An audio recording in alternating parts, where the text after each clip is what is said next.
Xbox On. Welcome to Xbox On, a podcast with one host about one console, Xbox. I am said host Jesse DeRosa, and on today's episode, we'll be talking about the latest Xbox news for the week of March 26, 2026, including Minecraft Dungeons 2 is official, and the first Minecraft theme park expansion has been revealed. Halo Studios seems to be closer to their next mainline entry than we initially expected. Game Pass may be getting some additional tiers sooner rather than later, and more.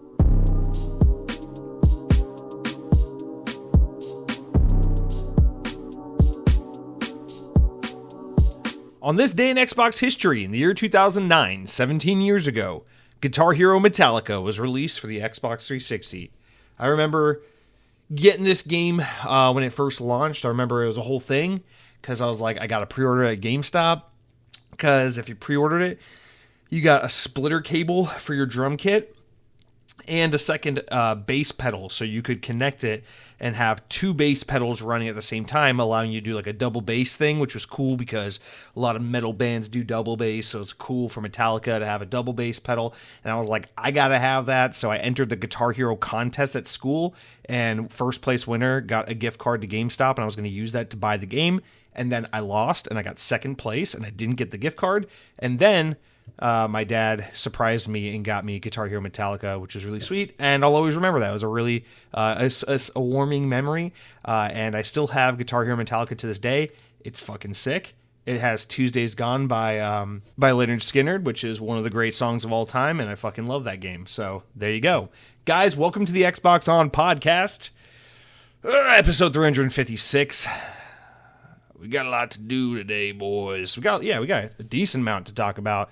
I'm enjoying, I'm feeling a little off today because I'm recording in a new space, not in a new space. I'm recording in the same space I always record in, but I'm recording at a new desk this past weekend. After years and years of wish listing it on the IKEA app and thinking about it and wanting to do it, I finally pulled the trigger and I got rid of my old gaming desk that was cramped and like towery and kind of just weird, and I built the generic, overdone, you've seen it a million times, YouTuber either productivity aesthetic desk / gaming content creator desk, which you've probably seen a million times on YouTube or TikTok or whatever, but it is those two drawer stacks, those Alex drawer stacks that you can buy from IKEA, and then you slap what is literally a countertop, a slab of wood that is a countertop on top of it, and you basically make this long-ass, huge desk out of it, and it looks really good. It turned out really well. I'm really proud of it. My girlfriend stayed up pretty late with me on Saturday and helped me build it, and it's awesome. I got some accessories I need to get and some decorating that needs to happen, but for the most part, I'm very happy now with my computer desk setup. It looks a lot more my speed, my aesthetic, and less like my hand-me-down leftover furniture from when I was in high school. So I don't know, I'm feeling good about my Xbox On setup. The problem is I have to figure out a new solution for the mic, because for the time being, the mic is just kind of like attached to the end of the desk, but the desk is so wide that it's like all the way down there, and it's stretching as far as it can go to reach me. And it's on my left side now instead of my right side, so I feel all weird having the mic off to my left. It's just not how I'm used to podcasting, guys. My whole, the feng shui is off. The whole vibe is different. Not good, not bad, just different. And it's been a recipe for a different start to the show. But with that said, guys, you probably didn't click on this podcast today to listen to some guy talk about his IKEA furniture, making the most uninspired gaming desk setup you've ever seen on Reddit. Anyway, Xbox podcast. Let's talk about some games coming to Xbox. Here are the notable game releases of the week. All right, guys. Life is Strange Reunion is out as of the day this podcast goes live on Xbox Series consoles as well as PC. This is, I guess, the newest Life is Strange game set specifically in the storyline of like the original Life is Strange with Chloe and Max. So we talked about this not too long ago, but I don't remember. I think there was the first one, then there was the prequel to it, then there was the sequel, and then this is another sequel. I don't really understand how they're continuing this story as someone who's a few games behind, but I am curious to one day get to this, and hey, it's out now, so there you go. All right, next up is a game called Screamer that actually looks really fucking cool. I would love to try this game. It's developed by Milestone, which is the Italian-based racing studio that probably right now is most well known in recent history, in recent years, is most well known for the Hot Wheels Unleashed games 1 and 2 that they made. They also made a Monster Jam game a year or two ago that I want to play. But this is a new original game from them that looks freaking sick. It's an arcade racer, but it has this like Initial D, like 80s, 90s Japanese anime aesthetic thing going on with it. Neon City, like super fucking fun looking anime type thing. And it's this all original story with these made up original cars and this cast of characters and a story mode and everything. But apparently the racing is really different in that it's got like this battle racing hybrid mechanic where you use both your analog sticks to drift and steer. And then you have a boost gauge like most racing games have. But in addition to that, you have a battle gauge. And so you have to like use your boost gauge to fill your battle gauge. And then you can use your battle gauge to like unlock things to attack opponents with, like in Mario Kart. But it's not necessarily items. I don't really understand what the attack options are. But anyway, I've seen a couple of videos of the game and it just looks pretty freaking cool. It looks definitely like a Jesse game. But for $60, I'm like, there's so much I'm playing right now. There's so much keeping me preoccupied. It's not that this game isn't worth $60. It's that I just don't really have an excuse to drop $60 on another game I wasn't planning on playing. So, man, this is definitely going on the wish list. And at some point in time where there's a combination of a break in the action / a sale on the game, I'll probably pick it up then. But it does look pretty cool if I'm being honest. So that's Screamer. Weird name, cool looking game. All right, next up, another game I definitely want to pick up this week. There's a lot of Jesse stuff this week. Marvel Maximum Collection. So this comes to Xbox Series consoles as well as PC. This comes out on Friday, the day after the show goes live. We talked about this also a few weeks ago. This is that Marvel collection of like old NES, SNES, Genesis Marvel games. It has Maximum Carnage. It has the Spider-Man Venom game. It has like I think 8 or 9 old Marvel games. It also has Game Boy and Game Gear games, so it's like a lot of old Nintendo, Sega Marvel games. And it looks cool. I'm definitely gonna pick this up, probably on Switch. I'll definitely be fucking around with this game. This will be a fun little like before bed type of game, and I'll always take another arcade side-scrolling brawler type game with fun pixel art in the Marvel universe. Why not? All right, the last game of note is Mega Man Star Force Legacy Collection.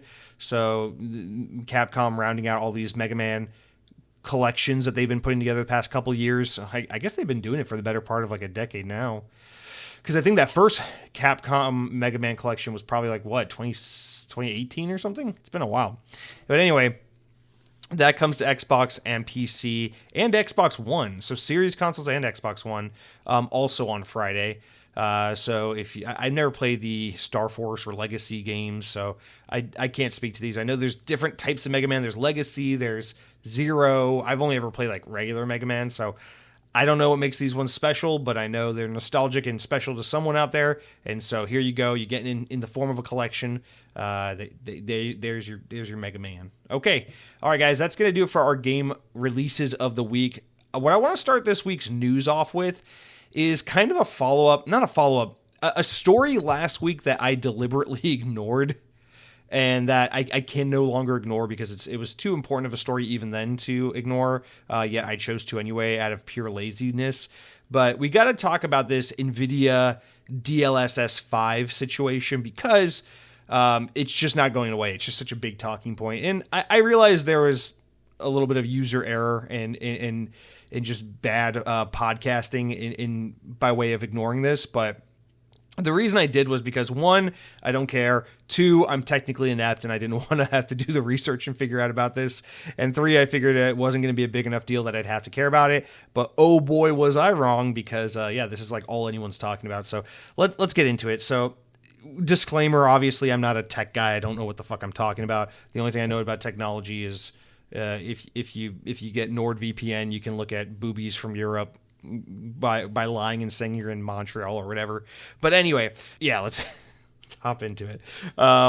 So here's the VGC write-up from last week. It says, Nvidia has announced DLSS 5, the next generation of its image enhancement technology, which claims that it's the most significant breakthrough in computer graphics since the debut of real-time ray tracing. Whereas previous iterations of DLSS use AI technology to upscale gaming resolution and improve frame rate, DLSS 5 uses an AI model to alter the visuals of supported games in which NVIDIA calls photoreal lighting and materials. They say, quote, DLSS 5 takes a game's color and motion vectors from each frame as inputs, then uses an AI model to infuse the scene with photoreal lighting and materials that are anchored to the source 3D content and consistent from frame to frame. The company said in an announcement on Monday, bringing the divide between rendering and reality, DLSS 5 empowers the game developers to deliver new levels of photoreal computer graphics previously only achieved in Hollywood visual effects. So I don't know. I got like 7 different ways I can attack this one. And in fact, after learning more about it and just having this topic shoved in my face so much the past week, I feel like I have so much more to say on it now than I did last week. But here's the thing. Okay. So to catch you up to speed, in case you're living under a rock, I'm sure everyone's seen it by now. Basically, a series of gaming publishers worked with Nvidia to put out like this announcement, 1 minute, 15-second trailer or whatever, kind of showing off the technology. Capcom showed Resident Evil Requiem, Bethesda showed Starfield, Warner Bros. Showed Hogwarts Legacy, and there was a couple other games shown as well. And here's the thing, I know of DLSS. I have known that this is a technology, and I knew that in layman's terms what it was it does some heavy lifting on the back end to make games look and run better than your console hardware will allow for, your PC hardware will allow for. So I was aware that it was like, oh, your game might not natively be a 4K game. It might be running at 1080p or something, but DLSS could use like some super sampling technology or whatever, or some AI model to basically enhance the resolution and make it look basically like 4K, even if it's technically not natively running at 4K. Or it could, whatever, give you like some kind of power boost, make the frames a little smoother, or give you a slight frame rate boost. This is a great usage of AI and technologies to improve performance. This is my whole delineation between proper usage of AI, thoughtful usage of AI versus culturally bankrupt usage of AI, which is that using AI to to make up for a deficit in power and capability and performance on the hardware of a PC or console is a great utilization of technology and software and everything. But using AI to override and hijack artistic output and intent is creatively bankrupt. And that's kind of the crux of the issue here. Is that it's like, okay, well, so you're telling me these artists at Capcom worked tirelessly designing and then putting these characters, Grace and Leon Kennedy, into this game, Resident Evil Requiem, which, by the way, Resident Evil Requiem, I can confidently say as someone who's in the middle of my second playthrough on this game, is a stunning looking game. And I'm saying that as someone who's playing it on Switch 2, which is by far the worst looking platform it's available for. And it still looks fucking phenomenal. Like, this game is such an absolute excellent looking game. I've seen so many videos of it on Xbox and PC and PS5 Pro. This is possibly the best looking game on the market right now. It's a very good looking game. And the thing is, Leon Kennedy and Grace Ashcroft look incredible in this game. Like, their graphics and the art style and just the realism and everything look just out of this world. And yes, this game is absolutely going for a realistic art style. That is the approach Capcom took with this game. And this is kind of like my whole thing about like why I don't necessarily give a shit about next gen or more powerful consoles, or the fact that we didn't get an Xbox Series X version X when PS5 got a Pro model, is because games look and play so great right now. I don't need more. So I feel like this DLSS 5 technology is like kind of solving a problem that like most of us don't even have yet. But I understand technology always moves forward. We always try to make things look even better. There was a time when the PS2 was out, we all said, wow, does it get any better than this? And then the PS3 came out, like obviously this stuff happens. But all right, here's my thing is like these artists work tirelessly over designing these characters and creating this art. And then you have this AI algorithm that can basically just scan over someone's art and be like, just processing, here's how to improve it. And then it just looks like AI. I mean, if you've seen the screenshots or you've seen the video, you know, it's like, yeah, of course they look more realistic. Of course they look quote unquote better, but like they look like AI models. Like Grace literally goes from looking, the one that I actually thought was the most startling was the Starfield examples they used. There's 2 Starfield examples. There's one where they did FIFA. There's a couple of them, but they all have the same problem. But to me, the Starfield examples actually looked by far the worst, which is that like the Starfield, they show like a before and after. The Starfield characters look like typical Bethesda characters, not the best graphics you've ever seen, not the best art you've ever seen by any means, very video gamey, but also very good overall, very serviceable, very usable. And then like it does like the before and after transition, and then you just see the character models go from looking like Bethesda video game models, like obviously video game models, to looking like generative AI slop. And I know it's an overused term, but it is an appropriate term, so I'll use it as well as everyone else does. It is AI slop. It looks like shit.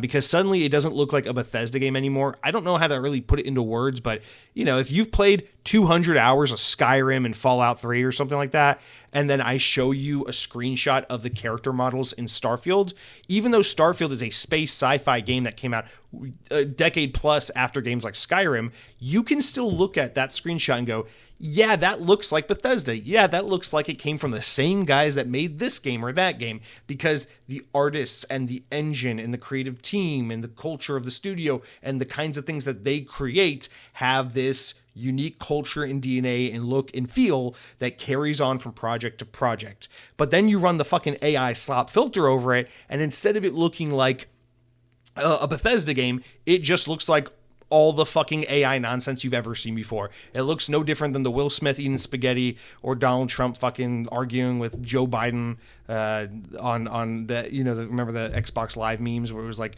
Obama, Biden, and Trump all like playing Xbox Live. I don't know, whatever. The point is, it just looks like the same AI garbage you've seen all the time. And the funny thing is, it's like I've heard so many people on YouTube videos, podcasts, just everywhere try to describe what that AI look is when video footage looks AI generated. And I think it's just the uncanny valley effect. It's that, you know, we're humans on a subconscious level. We know what looks real and what doesn't. And there's something about the AI, generative AI models that are out there where you see that AI footage of humans and it just immediately looks so incredibly like unsettling. It's so uncanny valley. Whereas, you know, like you'll look at a game like Resident Evil Requiem and be like, wow, these graphics look so good, but you don't feel unsettled. You go, wow, Leon Kennedy looks so realistic in this game, but it's a video game. This is like, wow, AI looks so fucking creepy and shitty. It's like real but not real. And that's the difference, is like all the artistic value is just immediately robbed from the game. Yeah, is the lighting better? Is the detail better? Is the whatever, the texture and everything better? Sure. But also there's an artistic liberty taken because the characters and the models that they're AI generating over and filtering, they just look different from the original models. They don't even look like the same model. So, okay, that's kind of like the whole issue here. That's kind of the whole controversy that we're dealing with here. So the thing I want to, I guess, add to this is like, I'm just so curious because like Bethesda was cool with this. Capcom was cool with this. Obviously Nvidia is proud of this. It's their technology. It's their thing that they're announcing and showing off. I guess what I'm confused about is like, they know that everyone is in an uproar constantly about AI. Everyone's calling everything AI slop. Satya Nadella is out there with Microsoft being like, please stop calling it slop. It's a turbo booster supercharging brain neuro amplifier or whatever fucking corporate bullshit buzz term he came up with to try and call AI that no one will ever refer to as. But the fact that even despite how outspokenly people are against AI, still, Nvidia and these partnering publishers decided to put their stamp of approval on this technology, put their games in this video as examples, and then push out to the world and be like, hey, we're proudly announcing DLSS 5. And so it's like, what did they expect would be the reaction? You know, like the Nvidia CEO is like fucking biting back on the internet. He's like, people are wrong. They don't know what they're talking about. It's not overriding artistic intent. You know, developers have the tools to be able to control how heavily these filters work and what features are altered. It's like, who gives a shit, man? The idea is the same. It's like you're taking art and replacing it with AI. It's like just plain and simple. Like, again, this is what we talked about the other week when we talked about AI. It's like, I want AI to fucking make my taxes go away. To make me stop having to do bullshit menial work. I want AI to make, Excel spreadsheets easier to put together. I don't want AI to play my video games for me and fucking make my dinner and like raise my kids and watch my Netflix backlog. Like, I don't need AI to take the life moments out of it. And trying to take the art out of a video game is kind of it's like the biggest human element. So it just seems so stupid. And the fact that all these companies were willing to put their names on it and sign off on this and approve it, despite the fact that people are so outspokenly anti-AI, I don't know what it says. Does it say that they thought, the internet is a loud vocal minority, and that most people don't give a shit and are okay with AI, which could be true? Or did they think, or is it one of those things where there's so much money in AI that so many people are like, it doesn't matter if the people are bitching about it. We got to invest in this technology. We got to use AI, or they're being paid by other companies to utilize AI in some way. It's like, I wonder what could be the impetus for a company in this current situation to like just proudly stand high with all their chest and be like, yeah, here's some fucking AI filter for your video games to make them all look and feel the same. It's like, yeah, that's pretty fucking dumb, man. So I don't know, man. We don't have to get into it much further beyond that. I just think this is obviously a pretty lame thing. And also, it just sounds like DLSS 5 is poorly named, because if other versions of DLSS were all about, like turbocharging or whatever, fucking frame rate and resolution for video games, this has nothing to do with that. This is just about hijacking the art aesthetic of your game and making it look like a fucking Snapchat filter. Like, this is not even in the same ballpark. I don't know. It's just weird, I guess. I don't know. It's like if you're like introducing Halo 7 and then Halo 7 is like a fucking a grocery store, cashier, like clerk sim game where you like check out bored housewives as they buy their weekly groceries. It's like, yeah, I mean, you can call it Halo, but it's not Halo. It's just like, what does this have in common with the last game? But then again, I guess Halo's a bad example, because what the fuck does Halo Infinite have in common with the game before that? Ooh. Anyway, all right. Yeah, let's move on from this. So yeah, I didn't talk about it last week. I had to say something. Now I've said something. Will you guys shut up about it? No, nobody wrote in about this. I'm just being annoying. All right, let's move on to the proper news of the week. Let's talk about all the stories going on in the world of Xbox, which we actually have a lot of. I'll start with this, it's a big deal, but it's, there's nothing to say, because by the time this podcast goes live, this news will already be out of date. Microsoft has announced that Thursday, March 26th, the day this podcast goes live, Xbox will have a partner preview, which is like their, whatever. It's like their third-party streaming event, where they're going to focus on and show off a bunch of upcoming third-party games for Xbox platforms.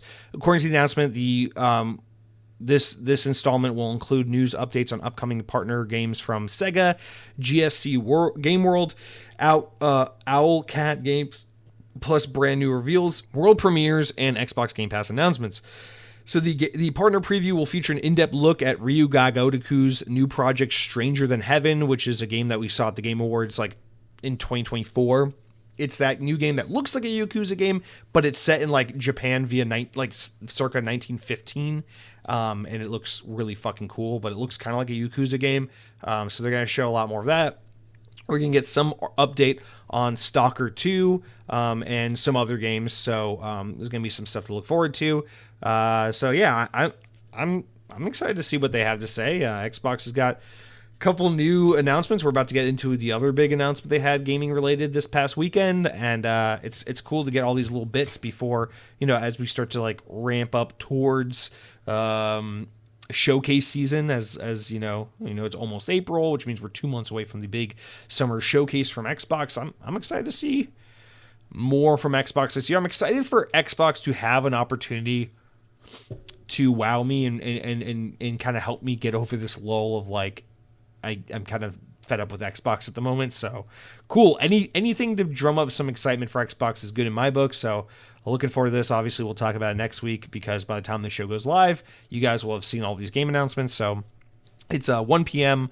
on March 26th on YouTube and Twitch. So check it out if you want, or don't, who cares. All right, next up, this is some exciting news. So the Minecraft Live, or whatever, the annual Minecraft event was this past weekend, and we got two pretty big announcements worth talking about here. So the first one is one we were actually just talking about recently, about how we hope this happens. Were we talking about that on the podcast, or was I talking about that to someone in real life? I don't remember. But anyway, Mojang and Microsoft has officially announced a sequel to 2020's action spinoff, Minecraft Dungeons. Yay! Minecraft Dungeons 2 will release on Xbox Series consoles and PC, notably not Xbox One. Also release on PlayStation 5, Nintendo Switch 1 and 2, and it will come out later this year, but they have not said much else about it, right? They did say this year, right? Yeah, this year, later this year, but no date yet. So we'll probably get a date around, I don't know, probably around the game showcase in June. But they say this is an all-new action RPG adventure, where you'll take on high-stakes encounters, thrilling challenges, and explore never-before-seen locations in the Minecraft universe. Disorder is brewing, and the world stands before a threat unlike any other. A new danger is growing in power, ready to descend upon the land and unleash mayhem. Will you and your allies prevail against the forces of evil and save the day once more? Who gives a shit? It's a pretty generic game. It's probably going to be another generic story. I don't care. Minecraft Dungeons 1 was a blast. It's the most I've ever enjoyed the Minecraft IP, and I thoroughly look forward to playing a Minecraft Dungeons 2, which I assume will be the second most fun I've ever had with the Minecraft IP. So this is great news. This is a lot of fun. I love little casual hack and slash dungeon crawler type games. And my girlfriend and I enjoyed the hell out of the first one, so I assume we'll probably get into some shenanigans with this game when it releases later in the year. So not a whole lot to say. It just looks like more Minecraft Dungeons, but I've been wondering where this game's been, because this is such an obvious low-hanging fruit thing to do, because even though Minecraft Legends, which came out in 2023, if I'm not mistaken, even though that spinoff kind of flopped, Minecraft Dungeons did really well. It had a long tail. It sold really well. And I just feel like it was so obvious to just do another one. So I'm glad that they're finally doing it. Don't really know what took so long. I guess Minecraft Dungeons did have a lot of support in like the 2 years that followed its release. But still, it's like I feel like this game should have been announced a year or two ago. So I'm just excited to see that we're getting more. The timing's right. That's fine. 5 or 6 years apart. That feels good. It's enough time to miss it. And not too much time that it's like, why is this coming out of nowhere? So it's a little overdue, but very much welcome. So Minecraft Dungeons 2, welcome to the Xbox portfolio. I will play the hell out of you later this year. All right, the other big Minecraft news, it's the German name for Minecraft. The other big Minecraft news this week, speaking of Europe, all right, this is from VGC. This is their write-up. Merlin Entertainment and Mojang Studios have announced plans to open a £50 million Minecraft theme park world in the UK, planned to open in 2027, next year, at Chessington World of Adventures in Greater London.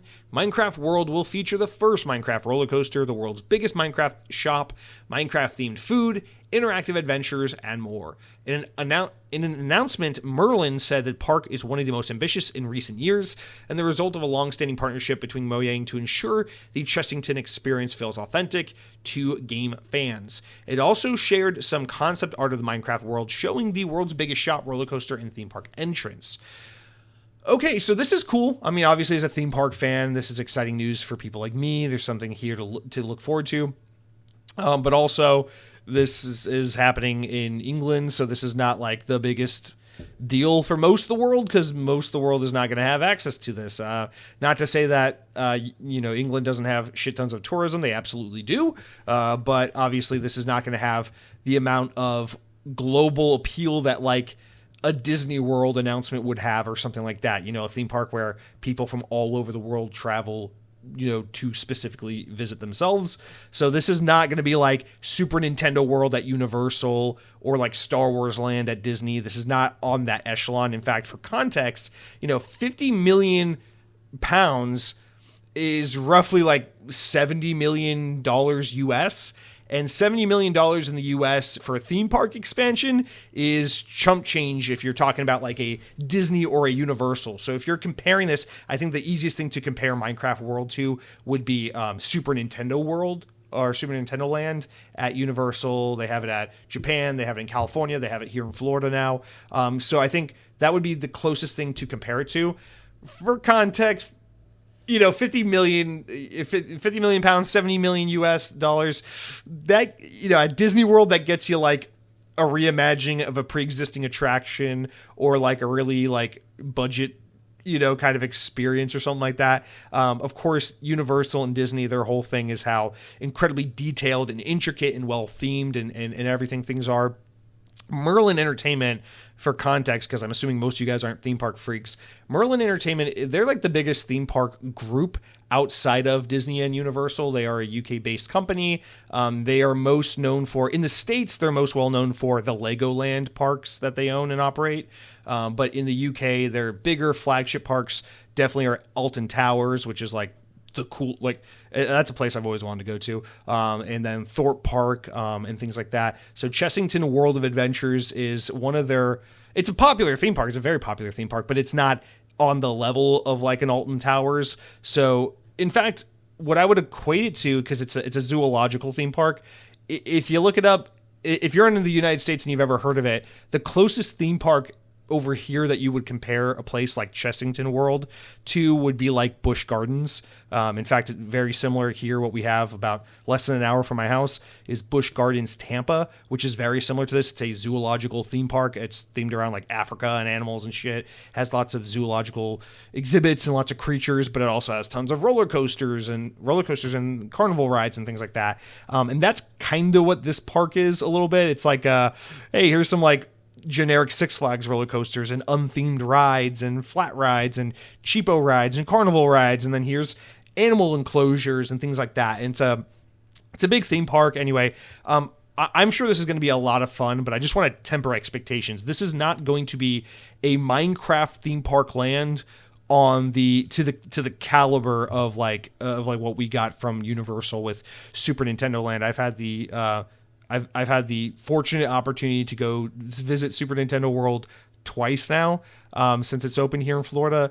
And that is an incredibly impressive and intricately detailed world. And I would be shocked if Minecraft World is even a fraction as impressive as that, with the budget it has. But that's not to say it won't be cute and fun. I mean, one of the things Minecraft World has going for it is Minecraft's aesthetic is so kind of cheap and chintzy in like a charming and endearing kind of way, that it probably actually makes building something like this a little easier for them, because it's very blocky and basic colors and simple. And so I feel like they're probably going to be able to get a lot of mileage or a lot of bang for their buck with the theming of this land, just by nature of it being Minecraft themed.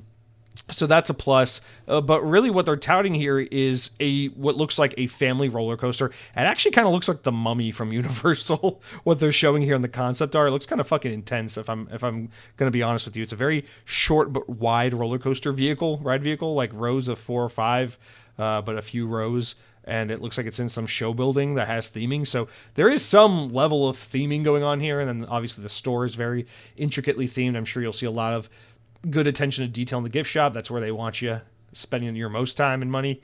But whatever. The art they show definitely shows an intention and an effort towards theming and immersion, which is cool. I just wonder to what extent they'll really be able to pull off that much, knowing that the budget is so constrained. I'm sure this will also just be a very, very tiny section of an otherwise larger theme park. For reference, another addition Chessington World of Adventures is getting this year is a Paw Patrol's land. So, Minecraft World, Paw Patrol's, a lot of family-friendly rides. This does seem like a theme park that's kind of geared towards families with younger children. So I am assuming that Minecraft World will very much be an expansion that feels in line with something like a Legoland type of world or something like that. But that doesn't mean it's not exciting and fun. It just means, I want to temper expectations. I don't think any like diehard 47-year-old former alcoholic pickup truck driving Xbox loving Gears of War fan with a fucking saying Helios tattoo on his left calf is going to be like jonesing for fucking Minecraft World or booking a flight to London anytime too soon. But still, it is worth saying, if you're an Xbox fan or a fan of Minecraft, or, there's some interest here. I don't think this is going to be like a rock your socks type of edition. And I do think if this goes well, there's probably a chance. I wouldn't be surprised if Merlin tries to maybe find a way to shoehorn a Minecraft world into like a Legoland here in Florida, because we have a Legoland. It's like 30 minutes from my house. I've never been to it, but I've always wanted to try it. And it's very much geared towards families with younger children. And it's a big hit of a park. And I feel like obviously Minecraft and Lego have so much in common, but they're also like in a lot of ways direct competitors. So I feel like, I don't know, if there's a way they can make that work, if they could work that out with Lego and be like, can we throw a Minecraft land in the middle of Legoland? I feel like that would be such an appropriate fit and a great way to bring Minecraft to a location where you're going to get so many more global visitors, because, so many people from around the world come here for Universal and Disney.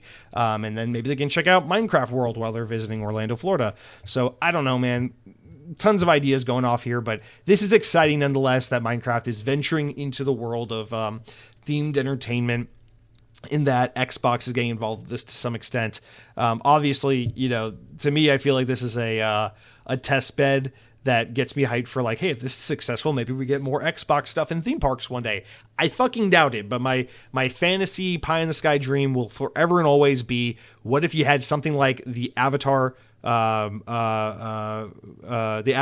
at Disney's Animal Kingdom, but it was like Halo themed instead. It was like you're on a Halo ring. That would just be so fucking great. But anyway, we'll leave it at that for now. This is not a theme park podcast. It's been a while since I've really talked about theme parks, so that was fun for a little bit there. But let's move on, guys. So we got some exciting Minecraft news to get through, or no, we have some exciting Minecraft news that has offered some things to look forward to.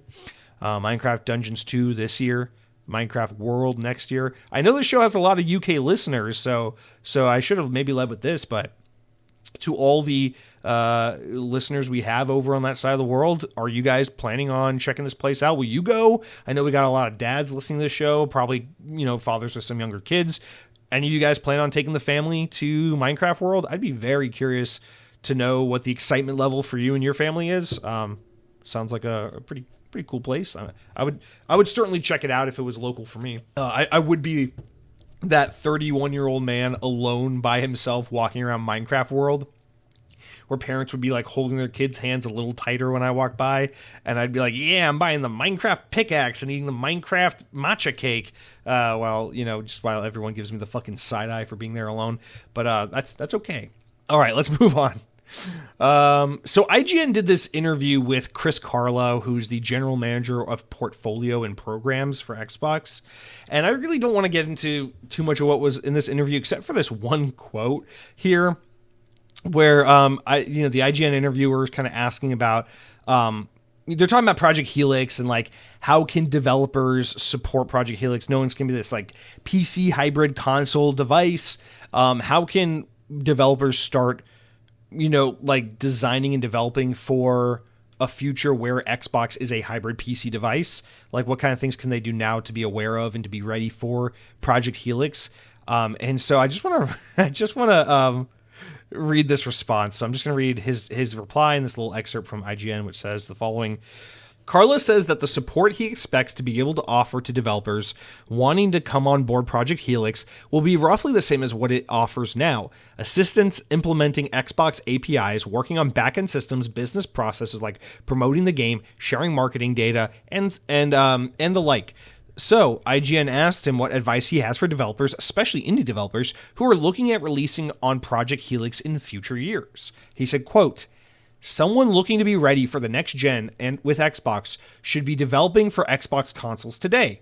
Developing for Xbox and on PC and supporting Xbox Play Anywhere," he says. "That will put you in the pole position for the next generation and ensure your Xbox on PC games run natively on Project Helix. The exact specifics may differ per developer and game. In a lot of cases, if you're coming from a Steam or stock PC build, it may be smarter to start off with an Xbox for PC version first, and then use that as the basis for an Xbox console version. Of course, we'll have more details about how developers can take advantage of specific hardware features like Project Helix in the months ahead, but doing this ensures that they'll have a native build on Project Helix." So basically just saying, if you want to be able, a couple things here. If you want to be able to develop for next gen Xbox, make your game an Xbox Play Anywhere title, basically. Make a PC game. Make a PC game that takes into consideration the ability for that game to run on both console and PC. It sounds, again, I could be just misinformed or reading this wrong, but it sounds like he's basically saying like, oh yeah, if you want to have your game support the next generation of Xbox, just keep developing for the worst selling console on the market right now that has a horrible attach rate where nobody's buying games because Game Pass is destroying the consumer buying behavior. And, just go through the extra development work of putting your game on PC and Xbox by supporting our proprietary Play Anywhere initiative. And that's probably the best way you can prepare for the next generation. It's like, I know at the end of the day, the idea is to make things easier, is for Helix to make it easier to make games that are also available on Xbox, but it almost sounds like this is more complicated, saying do more in order to get your games on the least successful platform on the market. It's like, that's a good way to push some developers, especially indies, away from you. But I think it's just like, I guess the thing that gets me is it's like telling developers, especially indies, don't start with a stock PC build of your game or a Steam build of your game. The platform where like the overwhelming majority of people on PC are playing games. Start with an Xbox on PC build because that will easily translate to like regular Xbox so you can have the game on PC and Xbox. Basically telling indie developers and publishers, make your games for Xbox and Xbox PC instead of make your games for Steam. And that's how you can get your games to be PC and Xbox games, which will help get you set up for supporting Project Helix. Like, bitch, let's not lest we forget the scenario we're in. You guys need developers to support your platform. They don't fucking need you. PC, Switch, and PlayStation are doing just fine without Xbox's existence right now, so don't act like they need to bend over backwards or do special things to accommodate your needs. Your job, the sole purpose of Project Helix is for you to make it so painfully, stupidly easy for people to make games on Xbox that it's basically just, oh, you have a PC game? Sure, it's an Xbox game too. So this just sounds a little ass backwards, unless taking something like a Steam build and making it an Xbox Play Anywhere PC build is essentially as easy as flipping a switch, which I don't know that to be true. I doubt it, but that's kind of how this reads, where it's just like, bro, if they're really about, if Xbox's approach is really going to be to tell publishers and developers, hey, you need to consider Xbox before Steam in order to really support our next generation console, then you're already cooked. Like, this is already game over for you guys, because the whole point is that people are going to be on Steam or PlayStation over Xbox no matter what. So your best bet at success is by widening your market and making it easier than ever for developers to get where you are. So it's not to say that this is a backwards approach that's a huge step from like in the wrong direction from where they are now. What it sounds like is this is kind of the same thing as where they are now. And it's like, why are you building this PC console hybrid if you're not making the tools for development easier for developers? I don't really know. It feels like, you think about like Steam making it to where like they have their bespoke version of Linux that runs on Steam Machine and Steam Deck, and it basically just takes your fucking games on your Steam library and makes them work on these Steam hardware devices. It's like, that's cool. These games that are built as like Windows video games for your Steam library just randomly work on this Valve-made hardware. That's what Xbox needs to be doing. They need to make it to where it's like, oh yeah, these games that you just are making for Steam, they just work on Xbox Helix no matter what, whether it's console, whether it's PC. If you make a game and you sell it on Steam, you can just as easily submit it to sell on Xbox's storefront as well, and it will play on PC and console.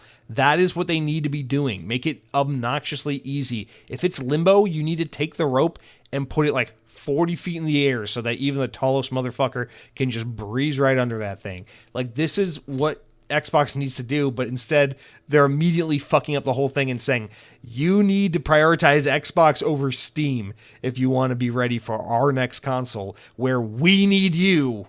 It's like, okay. I might be misreading some of that, but that's kind of how that sounds to me. So I just thought we'd talk about that because doesn't bode well for the next console. All right, let's move over to Windows Central. They got a couple stories we're going to touch on here.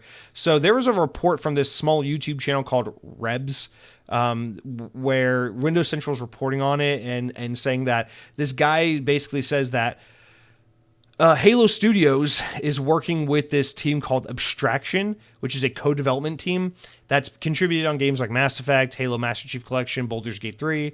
And basically, these guys are doing the bulk of the work on Halo Campaign Evolved, which is coming out later this year. So they worked on the Master Chief Collection, mostly focusing on like accessibility features and localization. But however, they were apparently credited with a lot of the back-end work that helped kind of like fix the Master Chief Collection. And now the word is that this is basically what they're working on for Halo Campaign Evolved, is the following things. Concept design for missions, sounds pretty fucking huge. Level blockout and layout creation, sounds pretty big. Polishing and finalizing mission content, creating scripted events, retuning combat, retuning combat and gameplay, adapting gameplay for new mechanics like sprinting, supporting features such as 4-player co-op. Wait a minute, this sounds like they're making the fucking game. You know what I mean? Listen, that's not a bad thing. I think this is a great idea. Take something like Halo 1, outsource it largely, have a big overseeing hand on it, but outsource it to a team that specializes in this kind of thing. Like Bluepoint, and then focus on making Halo 7. So this is a great idea.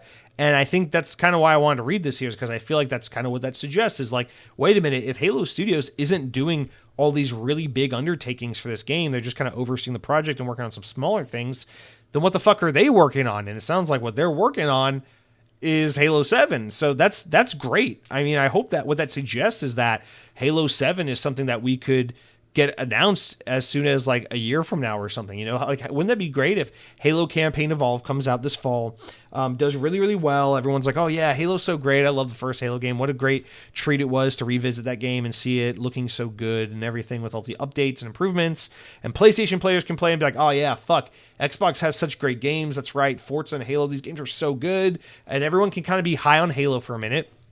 And then next summer you come out and you're like, boom, Halo 7. And then announce that shit, and everyone will be like, oh, fuck, yeah, let's hype it up. Here's Halo. It's a great way to kind of, cleanse the palate and get away from all the negative associations of Halo Infinite. Like, this could be a really good way to restart for them. So if that's the plan, I say more power to you. But I just think it's weird that we're just now finding this out, that this is kind of hidden, although maybe this isn't all that uncommon of a practice. I just thought we'd talk about that here. So there you go. All right, let's move on. We got a couple more Windows Central stories to cover here. So next one is that originally reported by The Information, but Windows Central relays it. Asha Sharma is considering ways to make future consoles and products like Game Pass more enticing to a broader range of customers. One potential avenue for this, she alleges, is she's evaluating to introduce lower price tiers of Game Pass, making it more accessible. Notably, this comes after news from last fall where Microsoft infamously hiked the price of Game Pass, where PC Game Pass went from like $12 to $17, and Game Pass Ultimate went from like $20 to $30. So these were huge leaps in price that really pissed off a lot of people. So this would be great. Now, we've heard forever that, there's going to be a tier. Phil Spencer used to talk about this all the time. A tier of Game Pass where it's like ad supported, maybe it's like $6-7 a month, and then you watch ads before and after you play games and stuff. And then it's kind of, subsidized by that way. I know that sounds like some dystopian like future that none of us want, but I think for more casual people, that might be a very enticing way to get access to some great games for a very low price. So this is not, out of the question, but I'm trying to think outside of the generic, are they going to finally do the ad-supported version of Game Pass? It's like, what else could they do? And so I think this next story could be a part of that, but I think, what if there was a tier where it was like you only get the day one Game Pass games, like the new releases, but you don't get the back catalog? I feel like that's kind of an antithetical tier, because the whole point is it's like that's what people want. You want to sell them on the back catalog and then upgrade them to the day one games, but if you give people just the day one games, what incentive do they have to get the whole backlog? So I don't think that's probably what's going to happen, but maybe there could be a tier where it's like just the day one games, and then after a year they disappear from the service, and then you only get the newer games for the year, maybe. But anyway, the next tier that they could be doing would be like a bundle and save kind of opportunity. And that's where this next bit from the Information's article comes, where Asha Sharma was reportedly, or has reportedly been in talks with Netflix co-CEO Greg Peters, with the pair having kicked around ideas. According to the report, Asha and Peters have been in discussions about how Xbox and Netflix could work together on a subscription bundle. Nothing's been confirmed, but Peters says that he would definitely not eliminate any possibility. So that is a way you could do it. Imagine a bundle where it's like $45 a month. You get the highest tier of Netflix and Xbox Game Pass Ultimate. And so it's like, oh, you're paying like $22 a month for Game Pass and $22 a month for Netflix or something. I don't know, like maybe, I don't know if that sounds like a good deal. Maybe $40 a month, it's $40 a month and you're getting Netflix and Game Pass Ultimate. So it's like $20 for each service. That could be enticing to people. A lot of the ways people get stuck on their, these subscription services is through bundles nowadays. But I feel like this is the thing is, it's kind of weird because it's like the reason why you have things where like HBO and Disney are teaming up to bundle HBO Max and Disney Plus, or like, stuff like that, is not because it's for no reason other than there's just so many competing services that part of the issue that these companies have come across is that it's so easy for someone to be like, I'm going to get Netflix for this month and watch the new season of Stranger Things. Then I'm going to let my Netflix expire. Then I'm going to get HBO for a month and watch the new DC show. Then I'm going to let that expire. Then I'm going to get Disney Plus for a month and watch the new Marvel or Star Wars show. And then when that expires, I'm going to get, I'll get Peacock because there's a Black Friday special. I got 3 months for like $20. Okay, so I'll do that. And then it's like they kind of just jump from service to service. So the idea was, well, what if Disney and HBO or Netflix and whatever, Paramount, I guess, just making it up, right? What if we got together and bundled some of our services together? So it's like, yeah, instead of unsubscribing for our service to go to their service, how about you just get both of our services bundled together for a discount? That way, the play is will keep you invested for the long run because you're less likely to unsubscribe if you feel like you're getting a better deal by having multiple services at the same time rather than jumping from one to another constantly. So that makes sense. I feel like that tactic makes sense if you're Netflix, if you're Disney, if you're HBO. But if you're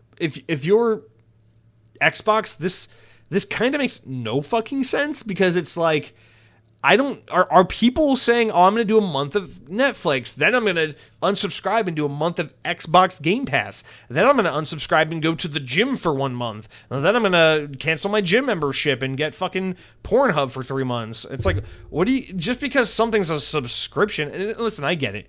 The video game CEOs are always talking, executives rather, are always talking these days about how like, it's not Xbox versus PlayStation, it's time versus time. We're competing against Fortnite, Roblox, TikTok, YouTube, going to hang out with your friends at the mall, whatever the fuck it is. We're competing with everyone for time and attention. This is the attention economy. Everyone has a limited amount of time. And while money has always been a big factor, now it's also about getting your eyes on what we're doing. So I could see it from that perspective, I guess. It's just like, it's just weird to think that like they feel there's enough overlap that this is a path forward. Although if you're going to bundle with any of the TV subscription services, I guess Netflix is the one to do because it is the biggest, most popular one. So just by sheer, the sheer number of people who are subscribed to Netflix, it stands to reason that's like, yeah, I mean, we could probably get, it's probably safe to assume that, I don't know, 80% of people who have Game Pass have Netflix, whereas not everyone that has Game Pass has Netflix. Does that make sense? Almost everyone that has Game Pass probably has Netflix. But the overwhelming majority of people that have Netflix do not have Game Pass. That's what I'm trying to say. So this could be a way to expose new people to Xbox, which is pretty much, I think, the idea here because if if you have Game Pass and they're like, oh, you can, for $10 more, you can basically have Game Pass and Netflix. You might be like, cool, I'll bundle it and save a couple bucks. But it's not really about people like you. It's about like Joe Schmo who maybe doesn't own an Xbox, but watches, binge watches fucking Kevin Spacey shows when he gets off work every night on Netflix. And you tell him, like, hey, if you pay $10 more a month on your Netflix subscription, you can actually get Game Pass included. And that would actually allow you to stream Xbox games to your TV from your Netflix account or something like that. And then you'd be like, oh, okay, cool.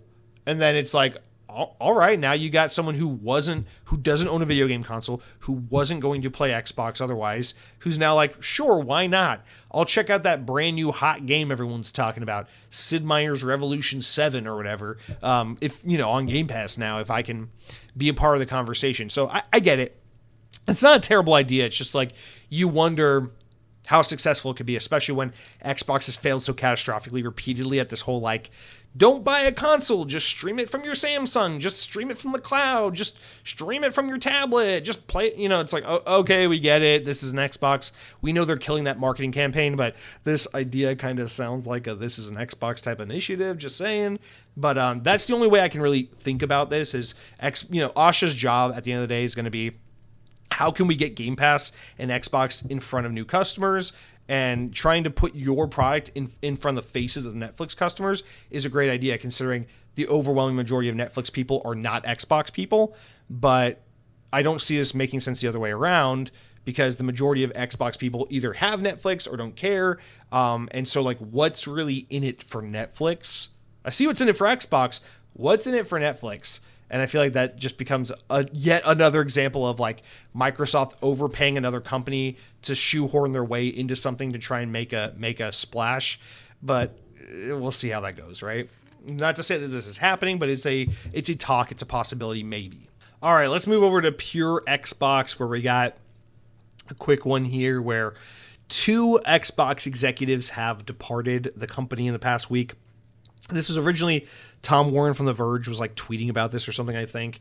But we'll blast through this because I don't really think there's a whole lot to get into here. But okay, so this past week, Lori Wright and I don't want to fuck up her name, but Haiyan Zhang have both left Microsoft or announced that they're leaving Microsoft soon. Both have spent like a decade or so at the company. Lori Wright was a corporate VP of partnerships, business development, and marketing at Xbox. Her role was involved publishing and platform partnerships, content licensing, developer programs, and market expansion. And then Haiyan Zhang, her role was general manager and partner of gaming AI at Microsoft Gaming/Xbox, and she previously worked as chief of staff and even an innovation director at Xbox Studios all the way back to 2013. Her new adventure will be as part of the gaming team at Netflix, actually, which, speaking of Netflix, another reason it's like, why would you partner with Xbox? You're trying to do your own gaming thing. So is by partnering with Xbox, is that a capitulation that your gaming initiative is failing? But anyway, I don't think there's a whole lot to say here about either of these. Apparently, Lori Wright was part of the Sarah Bond administration, if you will. Listen, anytime you have a major leadership shakeup, someone retires, someone gets hired, this person gets fired, whatever. Someone big, higher up, further up the ladder leaves for whatever reason. A lot of their people, like the people they brought in or the people who worked very closely with them, whatever, either they leave because like they don't want to be a part of the change in leadership, or it's just a great like blank slate. It's a great opportunity for people to reevaluate their job and be like, is now that, I was thinking, I can't do this forever. I was going to leave eventually. Now's a great time to figure out the next step for myself or whatever. I think this is just kind of like a couple people who were here are like, hey, now's a good opportunity to move on to the next thing. I don't really think this is like, oh, we're cleaning house. That damn VP of that darn corporate VP of partnership, business development, and marketing at Xbox. Oh, she really needed to go. It's like, that is such a fucking corporate vomit bullshit title that, like, who knows? I mean, maybe this person was like the third or fourth in command at Xbox. Maybe this was just some random dude in a fucking cubicle who had like no fucking power or influence on the company at all. I don't know. With a title like that, I don't know what the fuck you are. But chances are, these people are not going to permanently shake up the whole fucking culture at Xbox, not to undermine their contributions. I'm sure they were good at their jobs, and I'm sure they will be missed by a lot of their coworkers and fellow team members. That's That's great. That's sad. Hopefully, you know, they go on to do things that are way better for themselves and they're happy. But I just, I saw a couple outlets being like, oh God, more executives are leaving. It's like, calm the fuck down, dude. This stuff just happens. This is regular cycle shit. You can work a basic middle management job and know that this is kind of common practice for when big leadership shakeups happen. So I don't think there's too much to look into here. Now, if this becomes a trend where it's like every week we're talking about now these people left, now these 4 people left, now this guy got fired, now that guy's out. It's like, then we go, okay, they're really fucking rolling some heads here at Xbox with Asha at the helm, but I just don't think that's what we're seeing. But maybe this is the beginning of that. I doubt it, but maybe. All right, let's talk about Call of Duty for just a fucking split second, because we haven't talked about Call of Duty in a while. Black Ops 7 is kicking off Season 3, which I'm actually shocked that they're just starting Season 3 now. I feel like Call of Duty usually moves through seasons faster than I move through fucking McDonald's orders. But, yeah, I just want to, first of all, here's the thing. Black Ops 7, it's so bad. It's so unfortunate that game's campaign is such dog shit, because if it weren't for that campaign, Call of Duty Black Ops 7 would be just one of the best Call of Duties in a very long time. It is otherwise such a solid Call of Duty. It's just so bad because it's like, I can't blame anyone for hating on this game because of how fucking atrocious that campaign is. But man, they have done such a great job with content support for this game. I mean, like, just so much content, just such consistent support. It's been really great. But they announced this season between now and April 2nd, they're going to put 7 more fucking maps in the game. A couple of them are remakes, but some of them are brand new maps rather. And they look really good. The thing I wanted to point out here is I'm just fucking hyped because Plaza from Black Ops 2 is being ported into this game, being remastered for this game. Plaza is the Black Ops 2 map that we have been asking for forever. They keep fucking remaking Hijacked and all this bullshit where I'm like, ha ha ha, Hijacked again, that's great. But like, dude, Plaza is the fucking map. To me, that is like the Black Ops map. Well, I like Crackdown. Is it called Crackdown? The one that's like the nuclear power plant. That one's really good as well, which they also brought to Black Ops 7 recently. But we always get like Express. It's like, listen, I love Express. It's a great map. But dude, Plaza's the shit, man. It's the one where it's like nighttime and you're at the club and it's like 2025 and the cars look like they're from the future, even though in real life it's 2026 and the cars look like shit because Teslas look fucking ugly. But anyway, Plaza's such a cool map. They got like the dubstep blasting in the club and you're running around smoking guys and you're like, this feels so 2012 in the best way possible. I hope they don't fuck with this map too much. I hope they don't like change the music and change the way the cars look and stuff. I really hope this has the look and feel of how it was in Black Ops 2, because this map, to me, is such an iconic Black Ops map. I'm personally excited to go back to Black Ops 7 to try it when it comes out. But otherwise, you know, the new maps they got here look great. The original maps look good. I just think this game, I wish I was more in the mood to play it. Just Battlefield 6 stole my heart, and so I didn't give Black Ops 7 as much time as it deserved. But other than that, like, if it weren't for that, I feel like I'd still be fucking playing this game. Like, I love Black Ops 7. It's great. I might download it on my PC since it's a Play Anywhere game and give it a go, because I've pretty much exclusively been playing Switch and PC the past few weeks, so we'll talk about that in a little bit. But anyway, I just want to give Call of Duty a little positive shout, because that's fucking cool. Lots of content, great stuff. I know we're supposed to hate Call of Duty. God forbid you have something positive to say, but I just think this game has a lot of great content, and it's been really well supported, and credit where credit's deserved, in my opinion. All right, our wrap-up story for the game, for the podcast, what am I saying? For the week, wrap-up story, starting to get tired, is that Fortnite downturn. Sorry, I hit my mic. Epic Games is telling 1,000 people, hey, you don't have a job anymore. Little Timmy doesn't get to eat anymore. Fuck you. Go to the soup kitchen, because 23% of their workforce is being reduced. In a note sent this week by CEO Tim Sweeney, he partially blamed the downturn in Fortnite engagement on the decision. Also, they're like shutting down the rocket racing mode, the ballistic mode, which I don't know what that is, and the festival battle stage mode, which I don't know what that is either. But rocket racing was actually kind of fucking cool, I'm not gonna lie, so that sucks that that's going down. But these will all be shut down soon. Now, Fortnite Festival, I know, is like the Guitar Hero mode. I don't know what the fuck Festival Battle Stage is, but hopefully the Guitar Hero mode's not going anywhere. But yeah, Rocket Racing, that's a big loss. They say, despite remaining one of the most successful games in the world, Fortnite has seen inconsistent engagement between seasons, Sweeney said, in the early stages of returning to mobile following years of legal battle. So a lot of this is just the money they pumped into this fucking Apple Google lawsuit situation. That is a huge money sink for them, and it's a huge reason why people are losing their job is because Fortnite won't stop going after Apple. Sweeney took effort to emphasize that these layoffs are not related to AI, saying to the extent it improves productivity, we want to have as many awesome developers developing great content and tech as we can. All right, so listen, I understand. To run a sustainable business, you can't have people there taking up resources and funds when you're not pulling in the revenue to justify their employment. I understand these things happen when times get tough. I'm not trying to be like completely unrealistic about the realities of business. Like, I get it. It sucks, but it is what it is, right? But what rubs me so much the wrong way is it's like, this is such a perfect example of just how unsustainable video games have become. Like the way in which video games are created and funded and maintained, and it's just none of this fucking makes any sense. It's so ridiculous. Listen, I've heard anecdotally that Fortnite's kind of dipped a little bit recently. My girlfriend, actually, who's an avid Fortnite player, she has not been playing the past month or two. She said the new map or the latest season kind of was a letdown. And so I don't know. I don't know if that's like a large sentiment, but apparently anecdotally it seems like Fortnite people are a little down right now in the game.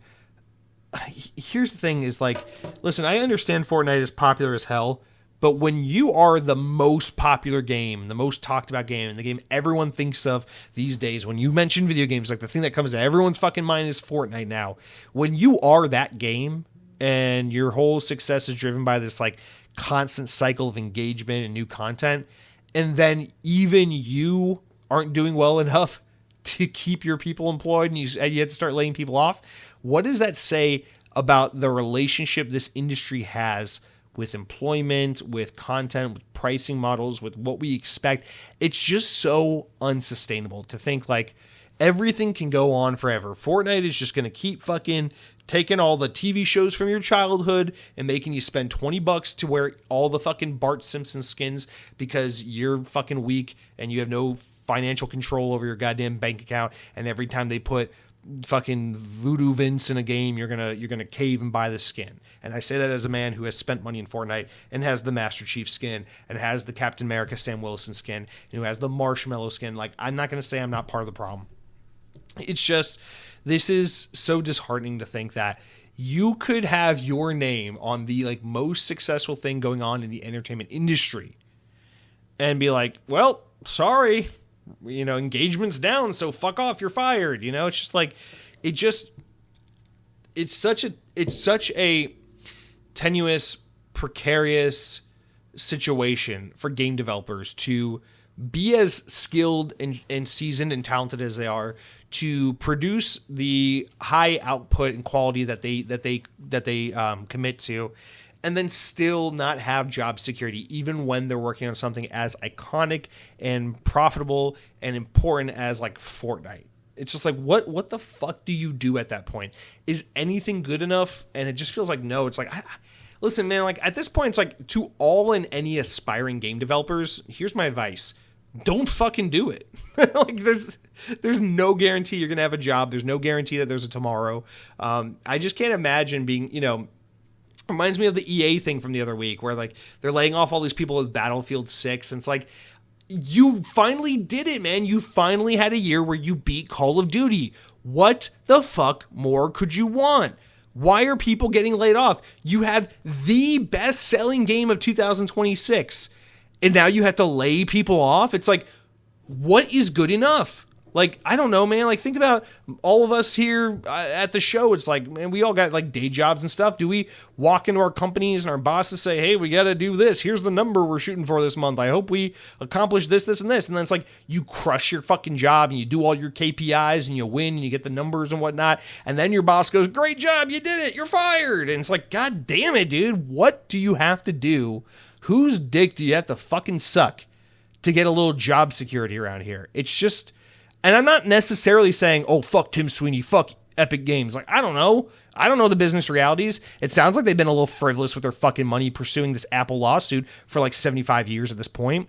But at what point is a regular ass fucker working in this industry allowed to just go, hey, I worked hard to get to where I am. I achieved employment in this field, working for this studio. I've put my mark on this product that everyone in the world knows and loves. At what point does that person get to go, rest easy? Your job is safe. Keep doing what you're doing. You're doing great. Your job is safe. Clearly, there is no fucking point at which that's the case, because just everything about the games industry is so highly unsustainable. This is why it's like when people were bitching like, oh, Battlefield 6 doesn't have enough content. Like, listen, props to Black Ops 7. It's great that they have so much content coming out for Season 3. So many maps. It's really cool.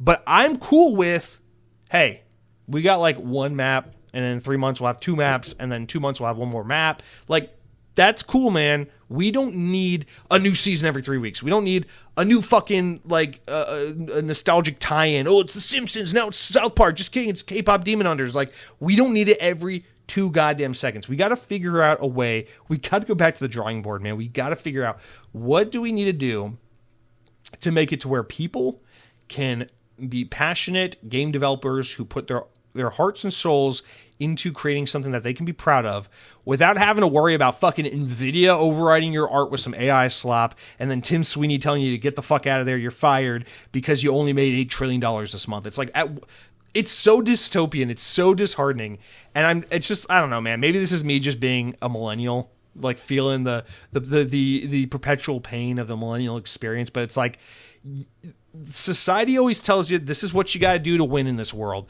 and then you do it and they say go fuck yourself. They say go to college, you can't get a job. They say work hard, save your money, you'll buy a house. Just kidding. Homes cost 3 times as much and the interest rates are through the fucking roof, and then everyone is always there telling you what you're not doing good enough and why you're the problem. You're unemployed. You're the problem. You can't own a house. You're the problem. Everything sucks. You're the problem. The job market sucks. But it's like, at what point in time do the corporations and the politicians and these people in positions of power go, wait, we have an onus as people in power, people at the top who run the countries, who run the companies, who have all the influence on the economic system that the people rely on.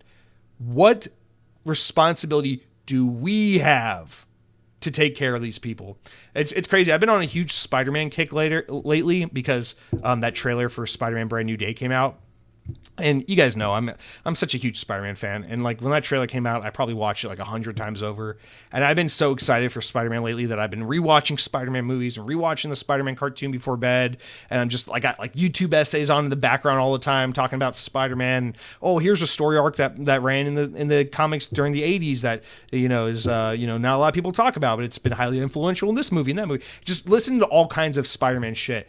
And I've been thinking about the I was watching this one video. It was like, did you know originally in the comics, Uncle Ben wasn't the one who said with great power comes great responsibility? And then I started thinking about that. I was like, as someone who consumes so much political content, so much news, is in a world where like everything's fucked, where like you say, I think Donald Trump sucks because he's bombing little girls in the Middle East. And someone then tells you, I don't like your politics. It's like, what are you talking about? That's not politics. I don't think we should kill people. That's not politics. That's humanity. In a world like that, it's like, I'm like, I can't believe we live in a world where I'm like some sappy ass 30-year-old man who thinks back to his favorite fictional character from his childhood, Spider-Man, and thinks about this mushy, pie in the sky, idealistic, overly sentimental, trite, overly expressed, overly represented, like platitude saying that came from a comic book, that came from a movie, that has permeated through all of pop culture for decades and decades, that everyone and their grandmother is aware of. With great power comes great responsibility. And those words hit me the other day. I was like, wow, isn't it crazy how Spider-Man taught us all when we were children that with great power comes great responsibility? But all the people in positions of power, whether it's game studios or larger corporations, defense companies, governments, whatever, take zero fucking responsibility and hold all the goddamn power. It's fucking wild, man. It's just like, it blows my fucking brain. I'm like, God, Spider-Man's some broke-ass motherfucker that can swing webs from Queens, New York. And that guy understands, like, oh yeah, I can't have the girl because I'll always be Spider-Man, and if I try to live a life of happiness, I'll put the people I love at risk. I can't be happy if I wanna do the right thing and protect people from harm. And then your government's like, Lockheed Martin needs more money. Let's give him $1 billion and bomb some brown girls. It's like, okay, there's your power. Fuck responsibility, right? I don't know, man. I'm on a huge tangent right now. I'm just getting like on my soapbox, but it drives me fucking nuts, man. Like, I can't get through a single week. I just wanted this podcast to be like, hey guys, I'm playing this game I really like, and it's really cool that they're making a Minecraft game, and it's really cool that Minecraft is coming to a theme park, and I think it's really cool that Asha's trying real hard to come up with new ways to get people to love Xbox. And then like, boom, that's it. Roll the credits, have a great week. We can't ever have that, because every fucking week it's like, did you know so-and-so raped someone and then fired everyone and now they're dead? And it's like, God damn, man. Can we just... I thought this... Dude, in 2019, when I turned the mic on for the first time, I thought I was doing an Xbox podcast. This is like a fucking doomer podcast half the time. Because 1,000 people just got fired for making the most successful bullshit in entertainment history. I don't know what you do at that point, but... all right, thoughts and prayers to all the fucking 1,000 people that have to go figure life out now. All right, what a way to wrap up the news. All right, but that's it, I guess. I'm going to take a quick water break and just walk it off and just try to feel something again. Then we'll come back, talk about some food, video games I've been playing, that kind of thing. And then we got a bunch of questions, write-ins to get to, which I'm really excited about. We got some good ones this week, so I'll be right back. All right, guys, let's talk about the many games I've been playing. But before I can tell you about the games I've been playing, I want to quickly tell you all about what it is I've been eating. So this past weekend, it's a very nice weekend. I had a nice long 4-day weekend. My girlfriend celebrated her birthday.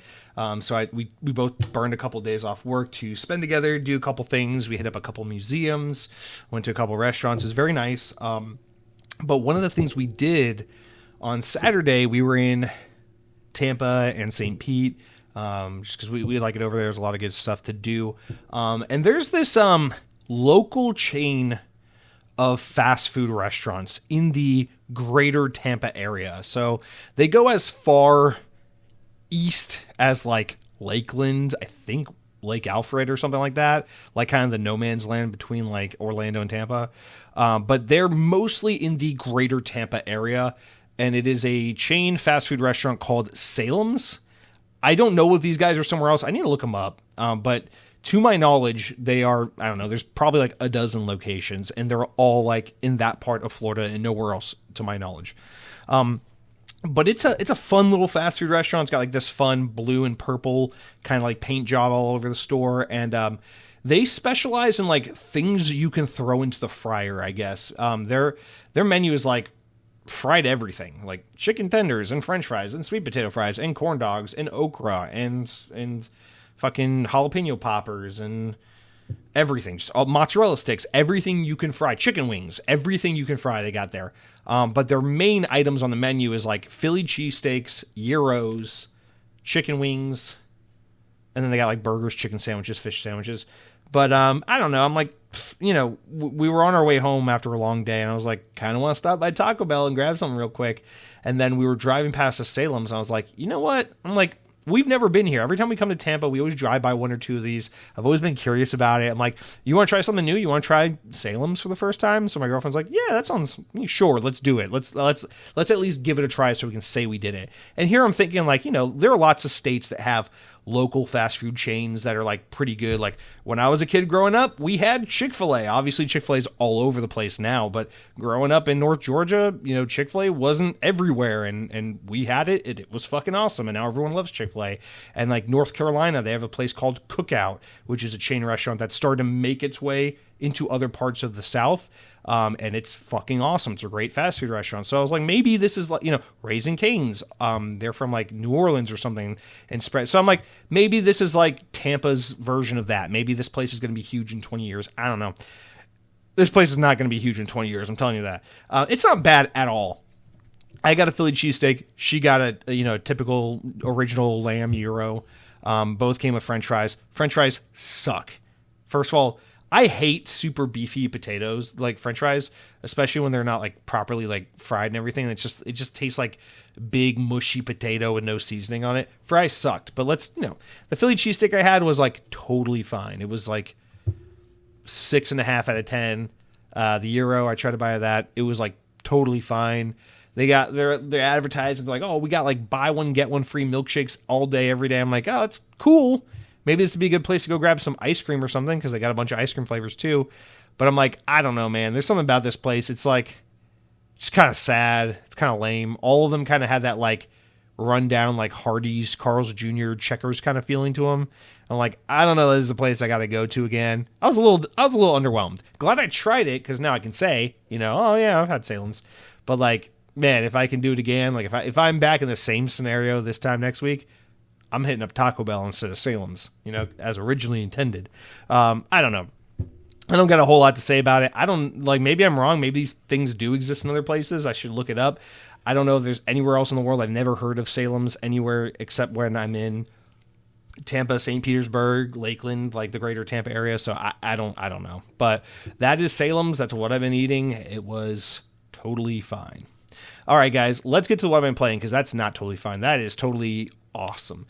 Here's the thing: is 4 games I could talk about here, and on any regular given week, I could go on and on about any one of these 4 games, but we won't do that because we're not going to spend all day. But we'll touch on these first 2 real quick. So I've been playing Dead Zone Rogue. I talked about it a little bit last week. It's the game I've been kind of like fucking around with on the Switch from time to time. It is that roguelike game where it's, very much like Vampire Slayer, Survivor or whatever, where it's like you run through, you just try to survive as long as you can, then every wave ends, and then it's like pick an upgrade, and then you keep going for as long as you can. Except this is a first-person space sci-fi shooter where you go from room to room, and every room is like a different wave. And you just knock out enemies, and every time you complete a room, it's like, here's an upgrade, pick up this weapon, grab that upgrade, now you got a debuff, now you got increased health, now your melee does twice as much damage, now you have a fire ability, now you have an ice ability, whatever, and you just keep going through them. And I guess it's not endless because you can win. It's like each thing has like 30 waves, and then it's like you complete it and then you move on to the next level, and there's 30 waves and you move on to the next one. So you can technically win and beat it. I'm only on the second thing now. I just recently beat the first round of 30 waves just the other day. And it's not that hard, but I just suck at it. But it is very, very fun. I think this game is fucking excellent. It is the perfect game to just let me kill 45 minutes playing a couple matches of this, and I'll get highly addicted to it, and then I'll put it down and just come back tonight or tomorrow and play a few more matches. Like, it's one of those just pick up, play. Within 10 seconds of downloading the game, you will immediately understand what this game is, and you will be addicted to it. It is so fun, and I highly, highly recommend it. I'm playing it on Switch too, but it is available on Xbox and Steam, and it's on sale right now during the Steam spring sale, but for like $15 or something. So for $15, you can't beat it. This game is fucking awesome. So that's Dead Zone Rogue. I'm really enjoying that. The other game is Toxic Commando, which is the game I was playing last week a whole lot. I put another 5-6 hours into it this weekend. Here's the thing is, like, I've kind of fallen off this game pretty fast and hard. I've got a little over 20 hours logged in the game total, and I've beaten it, but there's still a whole lot more to do. Like, they've announced they got, like, a roadmap. They're going to add new content. I will come back to this game from time to time, no doubt. But I just feel like even though it is a replayable game, like, by definition of what it is a replayable game. I don't find it to personally be as replayable as Left 4 Dead, and I don't feel as much of a desire or a drive to go back and replay it. I think a part of that is just because I'm really distracted by a lot of games right now, but I think also part of it is just that this game is, it's a really solid 20-30 hours, and then it's like, okay, I'm good here. Like, you can continue to unlock guns and level them up and customize and edit them and unlock skins for the guns and do all those things, but like, you don't have to. It's not that great. It's not that fun. I will go back and keep playing it. I'm not done with this game, but I'm just like, I feel like I had a really great 20 hours with this game. And now I'm kind of satiated, at least for now. I plan on coming back to it as more content releases, but I don't think I will play this game for 200 hours like I did with Left 4 Dead. I think I'll, come back to it and play it maybe 30, 40, 50 hours when all is said and done over the next year or two. but I don't think that this is a game like I'm going to flip my shit for. But I do really, really love it. It is a beautiful game. It has awesome music. It feels really good. In my opinion, it is the closest thing we've had to a proper Left 4 Dead like spiritual successor or alternative game. And I just like I think if you are a Left 4 Dead fan, you owe it to yourself to play Toxic Commando. There's just no doubt about that. But at the same time, don't expect it to be as good as or better than Left 4 Dead, because it's not. And don't expect it to be exactly what Left 4 Dead is, because it's not. It has a lot of really unique, great ideas, things that make it different from that game, and it's really awesome for those reasons also. So I really like Toxic Commando, really enjoy it, but I just got some other things I want to get to now. So here's the thing: as I started my new replay of Resident Evil Requiem, and I'm about halfway through it, but I got distracted by a different game, which I'll get to in a minute. But I'm back at the part with like the helicopter where you're Grace and everything. So I'm about halfway through it. I'm like past the medical center part. And this time for the playthrough, I am playing everything in third person mode. I'm not doing first person for the sections as Grace. And I gotta be honest, controversial take, I enjoy this game more in third person. The first person sections, I prefer just playing everything in third person. I normally prefer first person, and in fact, I loved Resident Evil 7 because part of what I loved about it was its more horror nature and the creepy first person perspective and everything of it. But I feel like for this game, I don't know, third person just feels good. So I'm curious because I am going to play Resident Evil 8 for the first time soon, and that is a first person Resident Evil game. So I'll be curious to see how I like that, because I remember loving Resident Evil 7, and I did enjoy my first playthrough of Requiem in first person, but I don't know, I'm like really feeling the third person run. So but yeah, I mean, this game continues to be great. I can't remember last time I beat a game and then was immediately like, roll it again, let's do it all over again, that was fun, you know. Like, I genuinely can't remember last time I did that. So there's something special about this game that I'm just re-rolling it immediately, and then I'm halfway through playthrough number 2 right now. And if I wasn't so distracted by so many games right now, I'd probably be done with my second playthrough already, because honestly, my plan tonight is if I finish this podcast with enough time to spare, I'm going to go play a little more of this game again. Like, I'm really into it right now. So Requiem is just such a great game, such a special game. I'm going back and like getting all the achievements, because even though I'm playing on Switch, Capcom nicely included all the achievements from the Xbox and PlayStation version in the Switch version. They just put it in the menu under challenges, so you unlock them in game, and when they pop, it kind of looks like a PlayStation trophy popping. So you can still get the achievements. Obviously, they don't do anything for your fucking Nintendo account, but it's still fun, like collectible. So I am kind of knocking out not all the achievements. I don't think I'm going to get them all, but I'm going to do a large chunk of them. I've got a little over half of them right now, so I'm going to try to get, probably 70% of them or so, clean it up for the most part. But yeah, this game is just, it's just really special, and it just makes me really appreciate Resident Evil. I went from not caring about Resident Evil to liking Resident Evil to really loving it. Like, I feel like I'm a certified Resident Evil fan at this point, and so I'm excited to go back and really dig into some of the entries I've never played before and continue to look forward to new entries. Like, I am firmly on board with Resident Evil at this point, and Requiem was a huge part of making that happen. So really enjoying that game. All right, the last game I want to talk to you about is the game I'm most excited about right now. The Steam Spring Sale is taking place right now, and I've just been mostly playing on Switch and PC lately. I'm not really playing my Xbox. I'm just kind of enjoying this sojourn through the PC world, and this kind of hiatus with my Xbox at the moment. And I don't know where it's going. I don't know why it's happening. I don't know how long it's going to be. Don't ask. But it just feels right now to do what I'm doing. And so I'm just kind of flirting with Steam right now. We're just playing some games. I'm fondling the buttons and the switches and in games like Half-Life, and we're just kind of enjoying things and seeing where they go. But that said, I spent like $20-$30 on a handful of games that had been lingering in my Steam wish list for some games a year or two. This is a game that's been in my wish list since it came out in 2023. And it was on sale for like $5. So I was like, fuck it, I'm pulling the trigger, let's do it. And this game is called Sprawl. It is I don't know how you want to describe it. It is technically, I think the easiest way to describe it would be, it's a boomer shooter, but it's like not a boomer shooter. It is. But it has a lot of influence from, I think people would say Titanfall, but I would maybe say Mirror's Edge more than Titanfall, but you could say Titanfall, that'd be appropriate. So definitely like Titanfall meets, Titanfall meets like Doom style, or no, I wouldn't even say Doom. I would say, actually, if we're going to compare it to like a classic boomer shooter, I would say this game is way more like Quake in terms of its feel than it is like Doom. Doom meets Titanfall or Mirror's Edge. But there's a lot of influence from other games in there as well. But I absolutely fucking adore this game. So the developer behind it, this is the first game they've ever made. I don't know how to fucking say their name. It's Maeth, Maeth.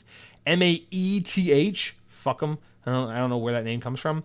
But this game is immaculate. It is predominantly two people, as far as I know. I looked into it a little bit.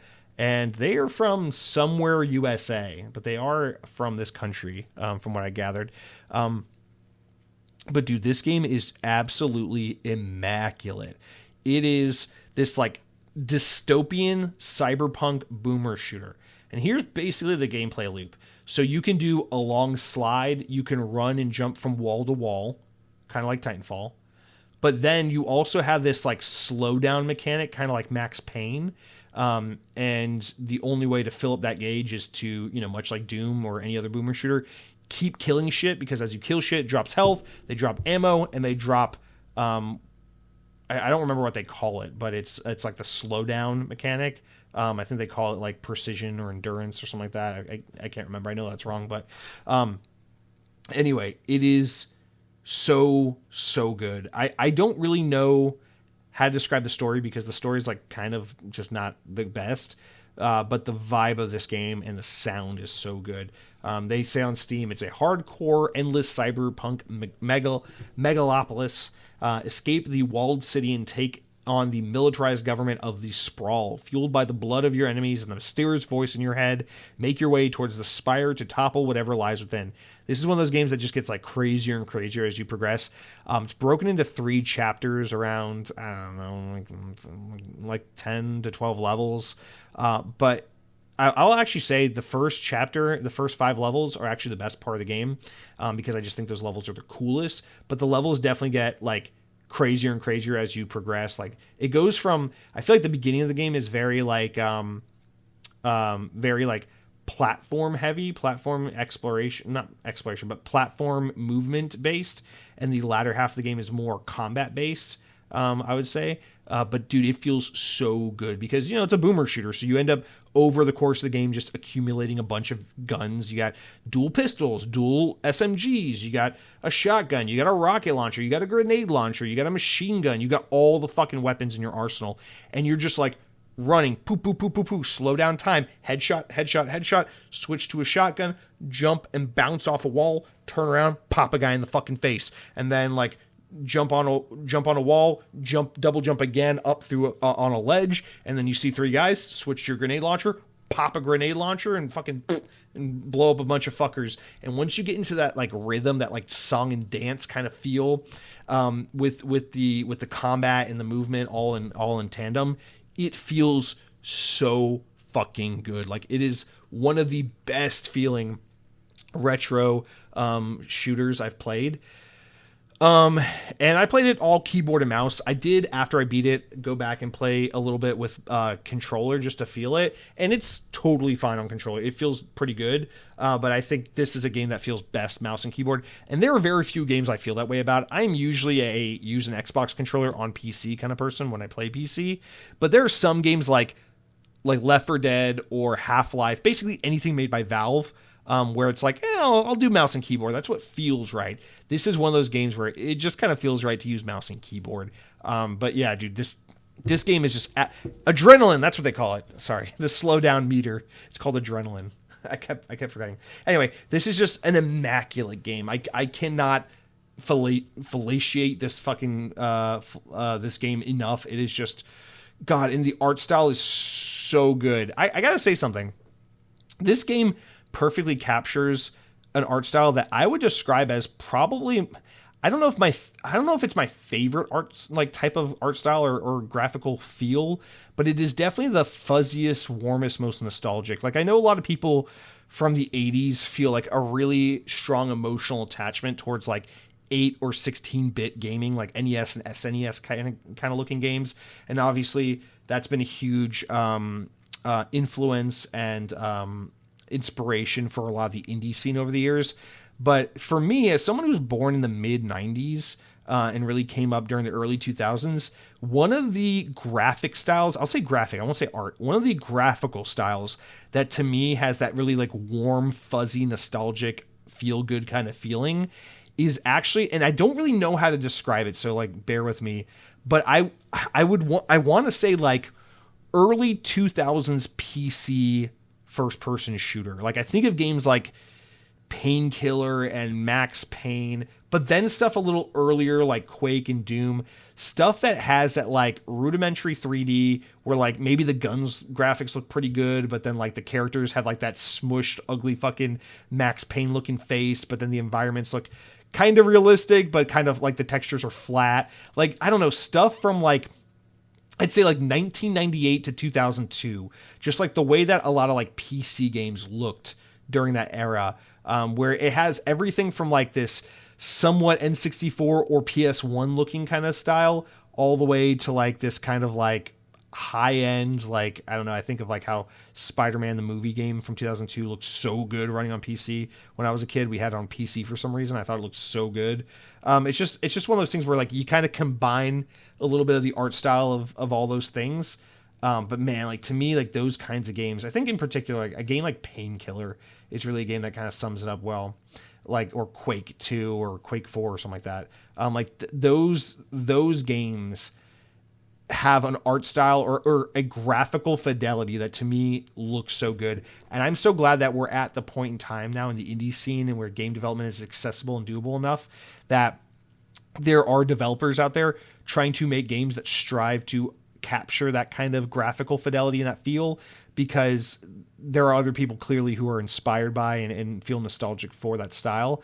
And I just think, like, I don't know, man, it's so cool to me. It's one of the things I love so much about video games is how, like, it's such a great conversation to have in contrast with DLSS 5, right? Like, sure, DLSS 5 makes all the fucking chin hairs and sweat beads look awesome on the character's face, on your fucking little AI slop characters' faces, but like, the thing I latch on to, and maybe this is something that makes me weird as an Xbox gamer, because I know Xbox has always been a platform of like, oh, next gen graphics, high fidelity.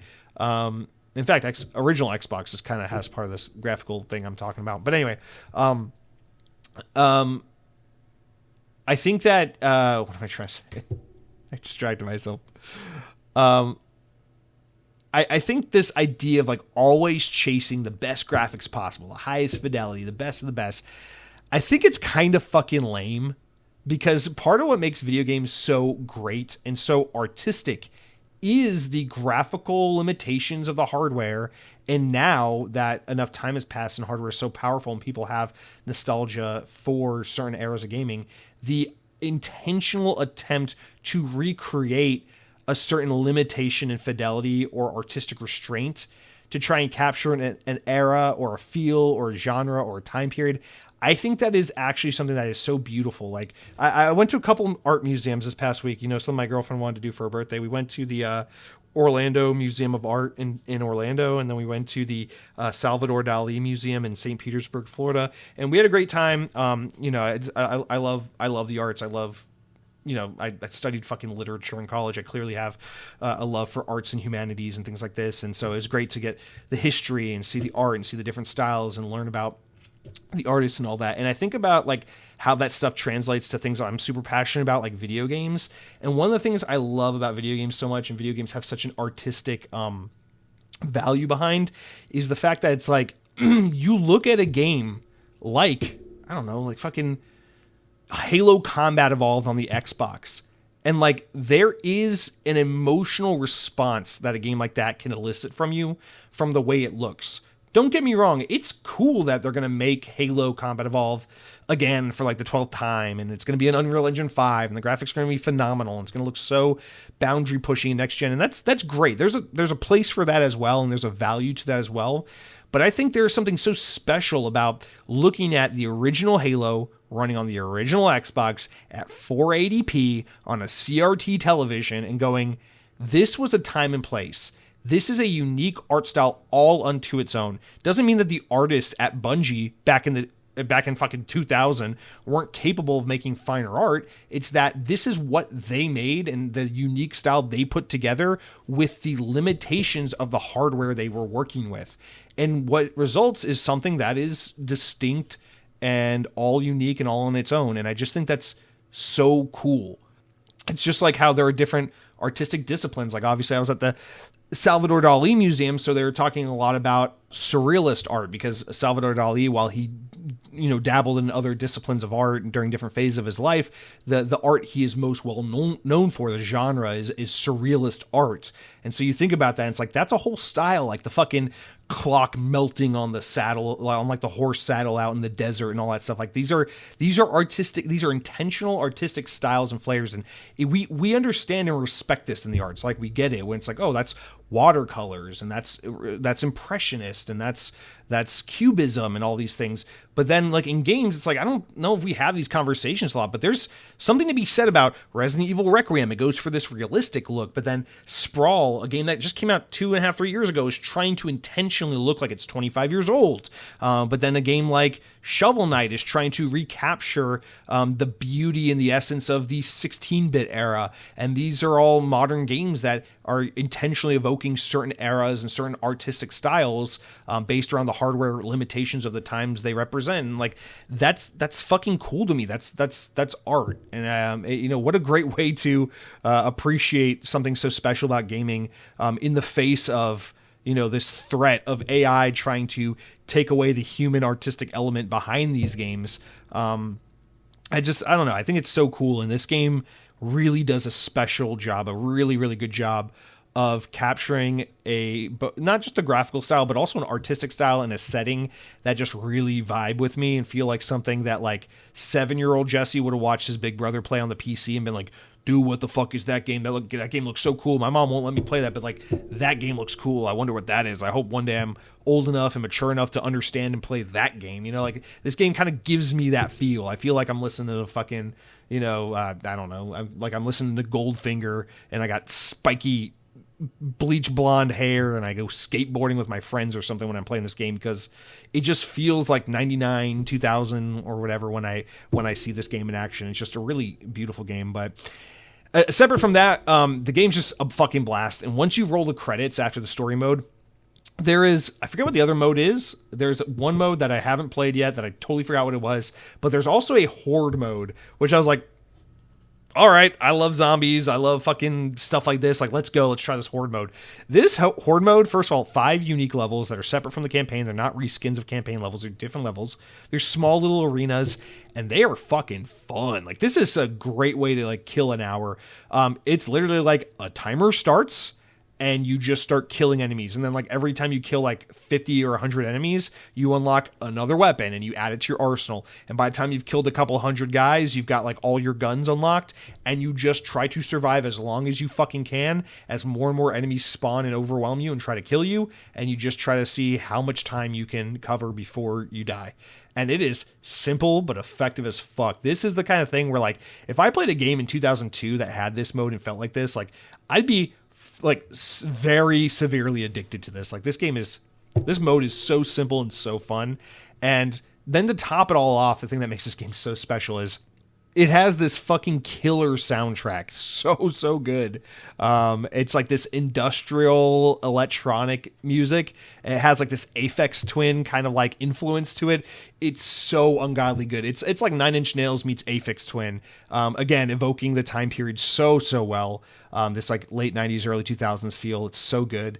And then it has like this weird like Buddhist Gregorian like chant type like overlay to some of the music, which is very weird. Like there's this reoccurring imagery throughout the game of these like little Buddha statues that you'll find throughout places.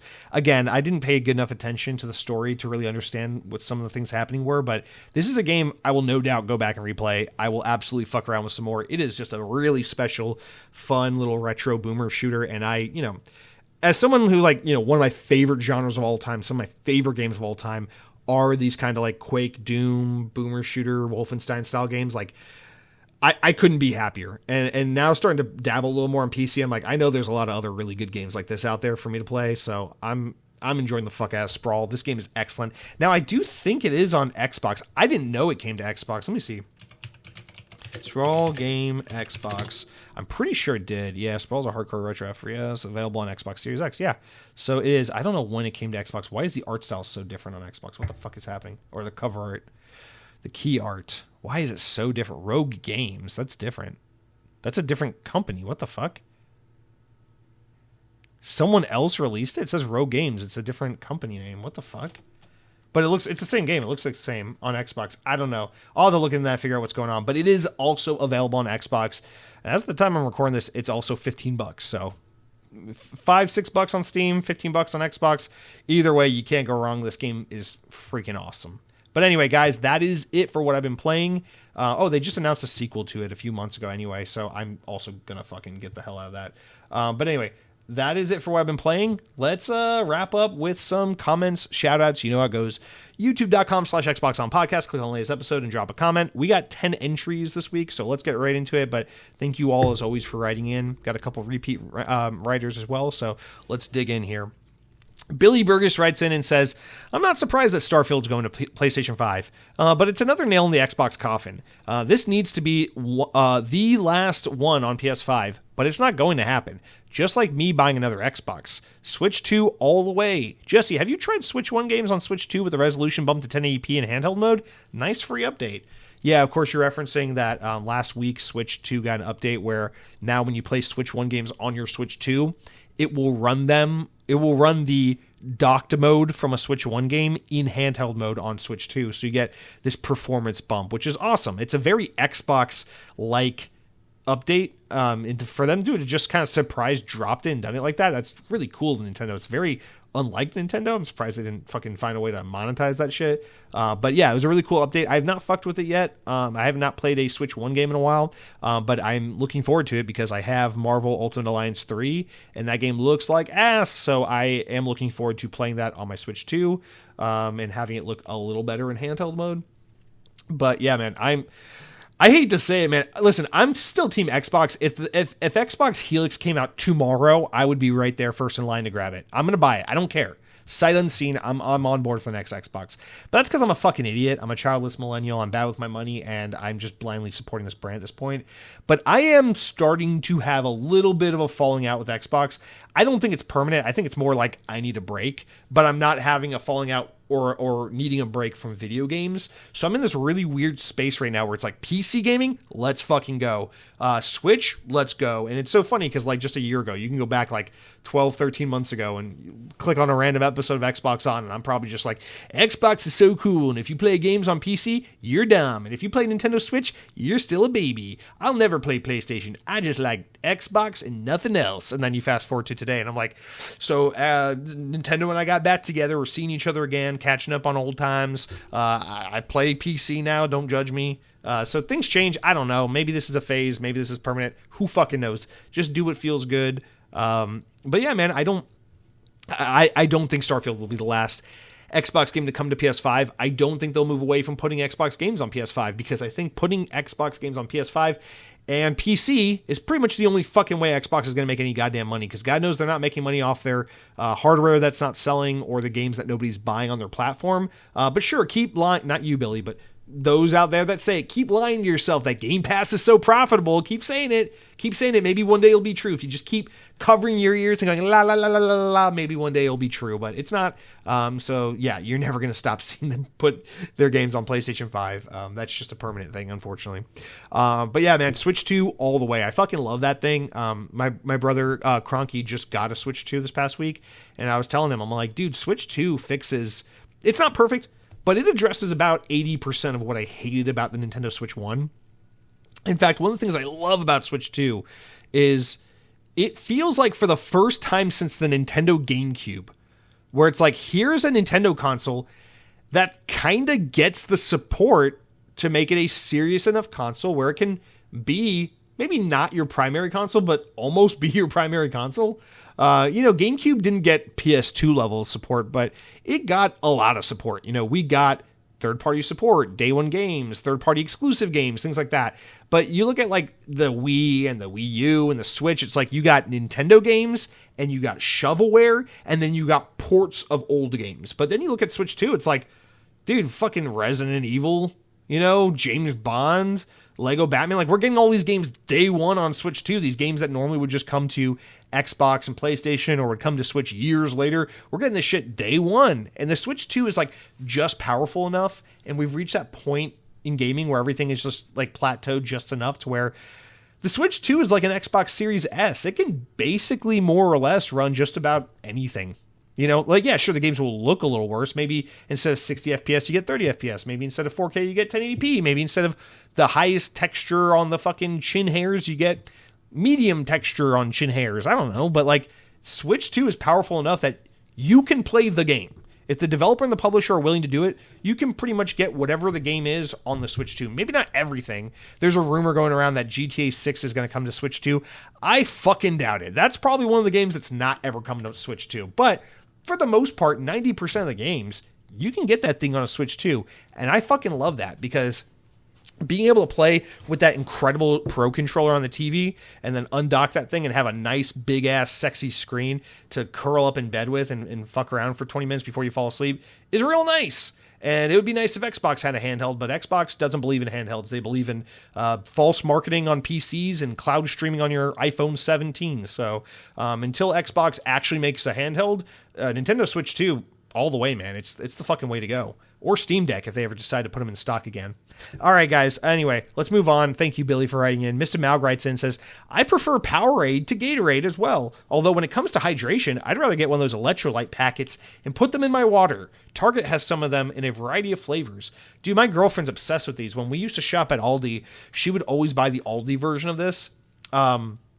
What are they called? I forget what they're fucking called. There's a brand name for them, but we get like the knockoff brand. She loves them. She loves these so much, like the coconut ones, the lemonade ones. I can't stand them. I like the fucking fruit rocket pops ones, like the red, white, and blue ones. I don't know why, man. I can't get into them. They're not bad. I'm like, I'd way rather have a Prime or a Gatorade. But yeah, I agree. Overall, Powerade is the GOAT. So look at that, Mr. Maug. You have the correct opinion. And Cronky chimes in too and says, talking about energy drinks, Powerade Zero is fantastic, especially the blue flavor. That's what I'm talking about. Yeah, it's go-to. Gatorade Zero makes me die inside because it's freaking gross. Yeah, I don't know if I've ever had Gatorade Zero, but I've just always thought Gatorade is inferior to Powerade. And I guess everyone else feels the exact opposite for some reason, but I don't know why. Powerade is just superior. But Cronky, why do you call it an energy drink? Dude, there's a difference between like sports hydration drinks and energy drinks. Like Red Bull, Monster, that's an energy drink. Powerade, Gatorade, that's a hydration sports drink. These are different things. One's about energy, one's about electrolytes. Please get it together, Cronky. You sound like a child right now.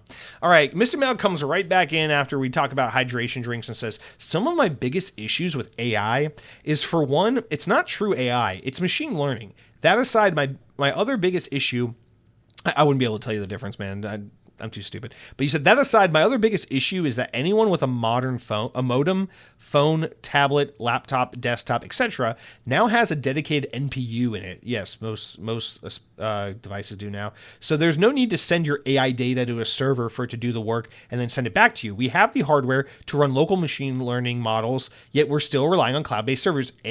Fucking men, dude.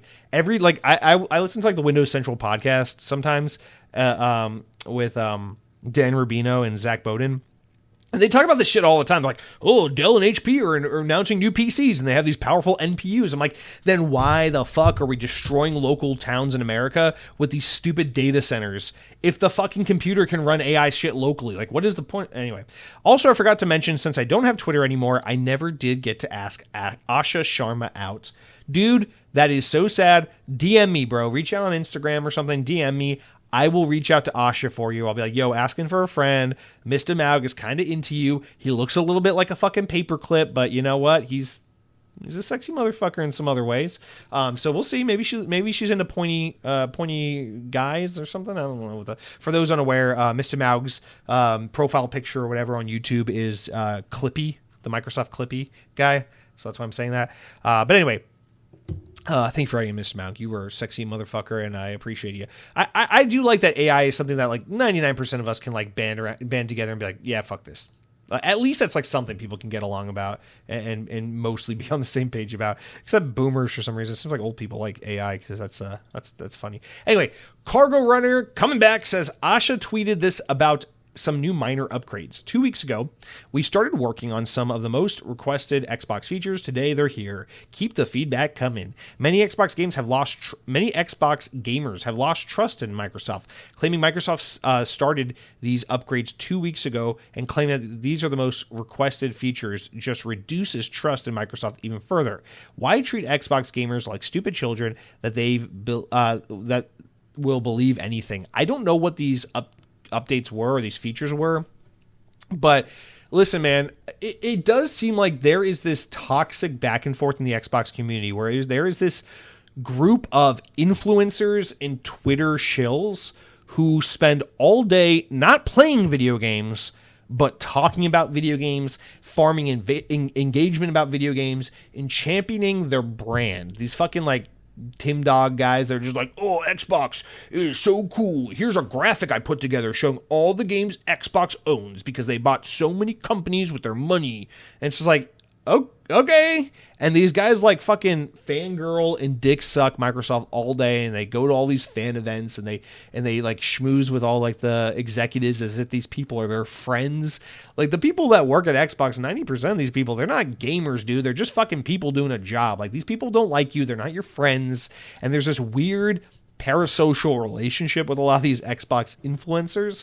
And I think Xbox engages with these people way too frequently and relies on them way too commonly, that there is this weird falsification in the Xbox fandom where it's like, this is what our fans want. This is what Xbox gamers think. This is what they will feed into. And it's this kind of like closed repeating loop where Xbox hears this loud minority echoing this bullshit like propaganda. They cater to them. Those people reinforce the ideas and market it to their follower base, and the cycle just kind of repeats. Whereas the reality is most Xbox fans are like us, and we're like, yo, what the fuck, bro? We love the Xbox 360. Why the fuck are you putting all of our games on PlayStation? You know, it's like we're all kind of like confused, butthurt, scarred, like hurt. I don't know. Like we're just, I don't know, man. I think Xbox, it's great that they talk so much and that they're engaged with their community, but I think they take advantage of their community, and their community's a little stupid and likes getting taken advantage of. And then we get a lot of like, there's just always so much being said. And I deal with this trying to put this show together all the time. I feel like it's like in the world of PlayStation, if there was a news headline, it's like PlayStation executive says blank, you know, if I were a PlayStation fan, I'd be like, oh shit, what'd they say? PlayStation never says anything. What is this? This must be important. But in the world of Xbox, it's like anyone who works for that fucking company is always running their goddamn mouth. And like every 2 seconds, Pure Xbox or Windows Central or someone's like, Xbox executive said, I'll have tacos for lunch today. It's like, okay, this is not news, okay? Or they'll be like, oh, big news bomb about next-gen hardware. And they're like, I think the next generation of hardware should be made in the form of a plastic box that sits on your fucking entertainment center in your living room. And then everyone's like, oh, there it is, confirmed. The next Xbox will be a console. And it's like, oh, okay, I guess. I don't know, man. Xbox is just, they're always saying something. They're always going back on things they said. They're always announcing things premature. They're always saying one thing and then giving us something disappointing, like fucking ROG Ally. I don't know, man. It's just the communication channels between the community and the people that run the company, not the best. Definitely a little poisoned, if you ask me. But I would guess it has something to do with that. What are we even talking about anymore? We are stupid children, by the way. Actually, I don't know about you, Cargo Runner. I am a stupid child. Maybe you're better than us. Midnight 2067 writes in and says, I do miss the PlayStation 3 360 era of Call of Duty like lobby chats. You could say the most horrific, vile things to one another without worrying about getting banned or anything like that. It was like free therapy since you could vent and stress by being mean to each other. Yeah, I mean, listen, I feel like when I was growing up, middle school, high school, like, listen, I should have got picked on. I had long hair. I had skinny jeans. I wore band t-shirts. I had a fucking straight edge backpack. I should have gotten shoved into lockers and called gay every day. But here's the reality is like, for the most part, when I was in middle school, high school, I wasn't getting picked on. People were nice. Like the Hollywood movie stereotypes about like the skater kids versus the punks versus the emos versus the jocks versus the preppy kids. It's like, I'll be honest, man, I could interact with like the most popular girl in high school or the high school quarterback. Everyone was pretty fucking nice. Like everyone in my experience growing up was like pretty much like live and let live. You do you. Hey, I wouldn't dress that way, but good for you kind of attitude. Like, I don't know, man. I interacted with a lot of kids who were nothing like me, but they were nice kids and we got along just fine. And so the reason I bring that up is because my working theory is that I'm sure it was like that in the 80s and the 90s where kids were getting shoved in lockers and like, eat dirt, or like, oh, I'm going to fucking hock a loogie in your mouth or something, like pin you down and hock a loogie in your mouth and then fucking take your girlfriend to prom and then fucking, whatever, TP your house. Like, I'm sure that Ferris Bueller's Day Off bullshit was happening somewhere in the world, but I think my generation got that shit out of their system when they went home and got on Xbox Live. I think, the kid in school who came from a troubled, broken home was on fucking Modern Warfare 2 dropping the N-word like it was his fucking full-time job. And then he would come to school and be like, oh, hey, what's up, brother? My brother in Christ. How are you today? Let me get the door for you. It was a great way for people to get the worst part of themselves out. And then be like an outstanding citizen in real society. I don't fucking know, but that's just my made up working theory for how that works. Midnight 2067, thank you for writing in. Midnight 2067 does sound like a video game, so I do look forward to playing you if that's a thing. Cargo Runner UK writes back. He's back, guys. I'll always support him. He says, you used to read all the comments out loud, but you don't anymore. I was really looking forward to the cookie question. What is a snickerdoodle? All right, we got a lot to get into here, so I'm dumb. So yes, sometimes you guys write in on YouTube, you write a question, and then I see it, and I'm like, cool, fun question, let's read it on the show. Then the night before the podcast, when I'm writing the notes, I'll go back to YouTube and I'll be like, where was that question about this? Where was that write-in about that? And it's missing. And Cargo Runner, you reached out to me because I was like, YouTube keeps disappearing comments. I don't know what to do. And you said, idiot, you just need to change the comment ordering and then they all appear. I thought I just needed to do whatever it was. There was one thing. Oh, I was filtering it to where it was showing me comments that I hadn't responded to, but I needed to also add send comments from newest to oldest. And so you're right. I've just been missing how to find these comments again. So I went back and I dug it up because you're right. That was a good write-in. Last week, someone wrote in about cookies. We didn't read the question and I was frustrated because I couldn't find the question. Now we're going to bring it back up because Cargo Runner, you deserve to have this question addressed, and Cronky, you wrote the question. You deserve to have it addressed as the author of the question of the write-in. So first of all, let's talk about this. I don't know what to say to you, Cargo Runner UK. You said, what is a snickerdoodle? So let's put a pin in that. Here was the question Cronky wrote in that I couldn't find. He said, I wonder if I'm getting... Oh, no. He said, okay, so you have been hiding from this question for years. I'm finally calling you out. What is your favorite type of cookie? For myself, I love peanut butter. I love snickerdoodle. Oatmeal raisin. Have the courage to take a stand on this important issue. Okay, this is an important issue. We talk about a lot of silly things like war and peace and job security, but now it's time to talk about something that actually matters, which is the cookie question. So, Cargo Runner, let's go back to you now. You ask, what the fuck is a snickerdoodle? Do you guys not have snickerdoodle cookies in the UK? Let me ask AI. I got my phone right here. What do they call snickerdoodle cookies in the United Kingdom? Let's see what AI says. All right, here we go. They're generally not common in the UK, so they don't have a specific British name. If you find them, they are typically labeled as snickerdoodles or described as cinnamon sugar cookies. Would you like a recipe that uses metric measurements for a friend in the UK? I have no friends in the UK. Fuck off. Okay, so that is... Dude, that is mind-boggling to me. Okay, so snickerdoodles are a type of cookie. They're very common in the United States. It's basically a cinnamon sugar cookie. Like imagine a sugar cookie, which I assume you guys have those, but then you also add cinnamon to it. So it's like a nice sweet spice kind of cookie. Snickerdoodles are nowhere near the top of the list for me. Cronky, you're so stupid. Snickerdoodles maybe a top 20 cookie, but not a top 5. They're fine. I don't dislike Snickerdoodles. Like if you got a plate of cookies out and the only one you got is a Snickerdoodle, don't get me wrong, I'll still eat 5 or 10 of them. But like that's not my go-to cookie by any means. When I was a kid, my favorite cookie was the frosted sugar cookie. Like the shitty kinds you get at the grocery store. I think as I've gotten older, I've realized that's not it.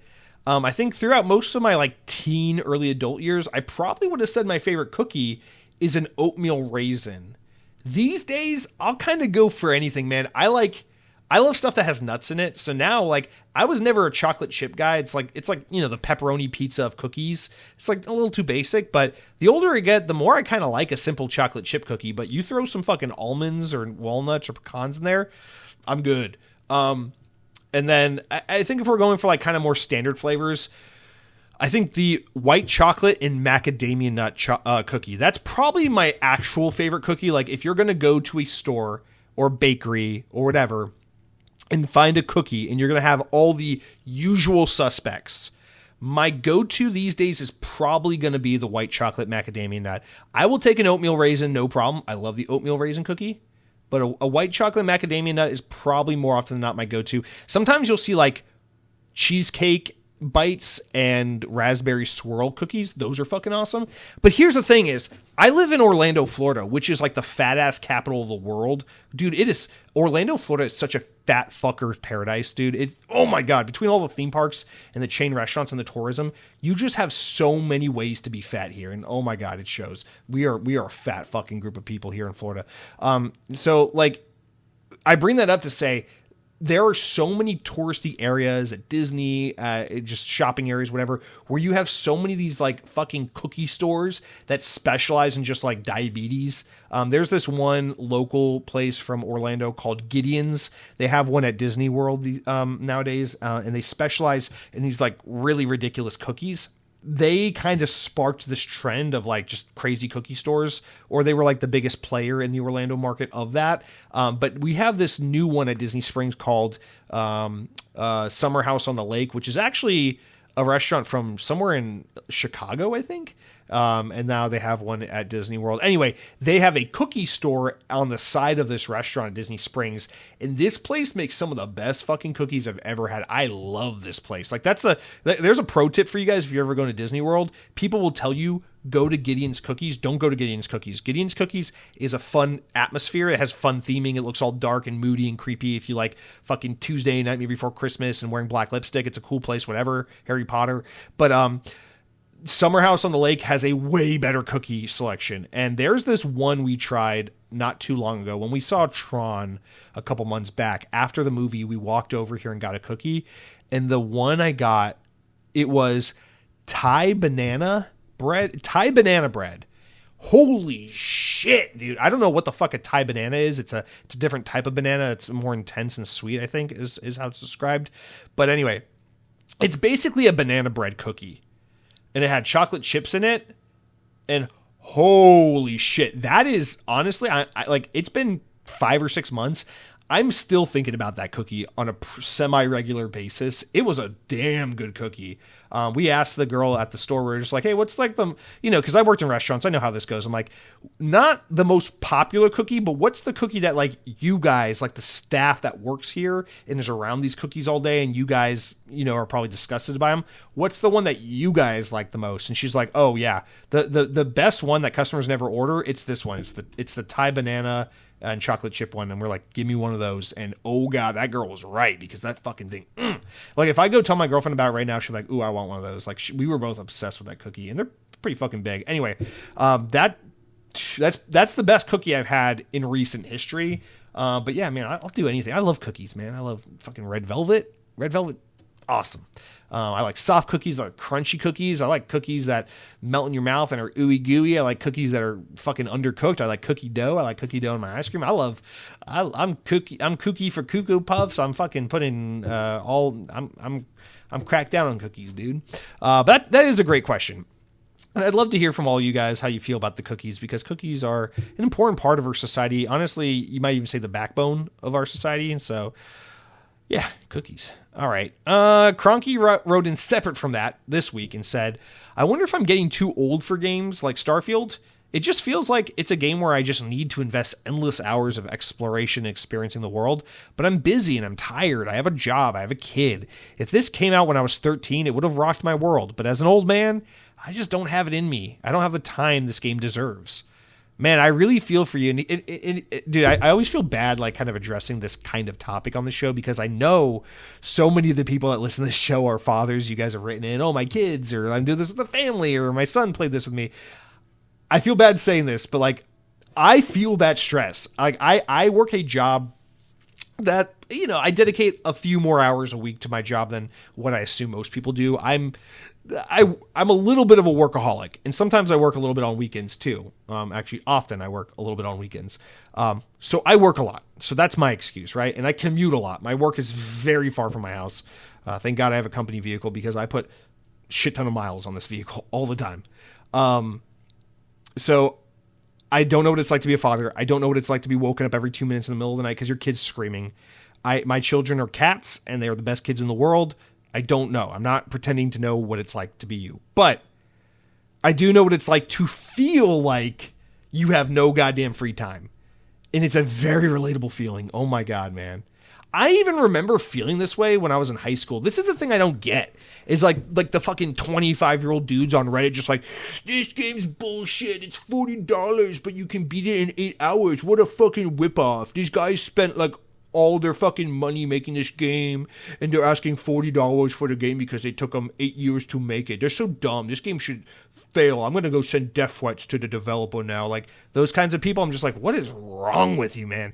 I remember being in high school, being like, that game's 30 hours long? Oh, fuck no, I'm not playing that. Oh, that game's 8 hours long? Hell yeah, sign me up, dude. Halo 4, let's go. You know? So, like, I just don't get it. Because, like, I mean, when I was in high school, I worked like 2 part-time jobs, and I had a rock band, and I had, you know, that was when I had a social life. I had friends. So, like, I just remember being like, yeah, I want to go home and play Call of Duty, but first I'm going to go to school for 8 hours. Then I'm going to go to Wendy's with my buddies after work, then after school. Then I'm going to go to work, and then I got to go to fucking band practice or whatever. Like, I had a life back then, and I just remember feeling like I was always strapped for time. I don't feel like I've ever had time to fucking kill on a video game, honestly, since I was in, like, middle school.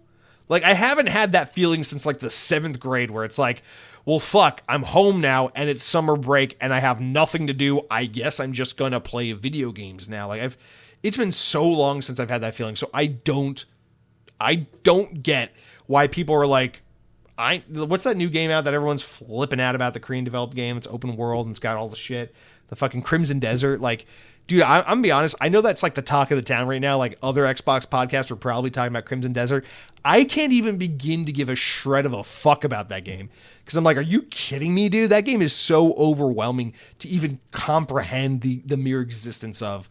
I would simply die if that was the game I was tasked with playing. I would play nothing else.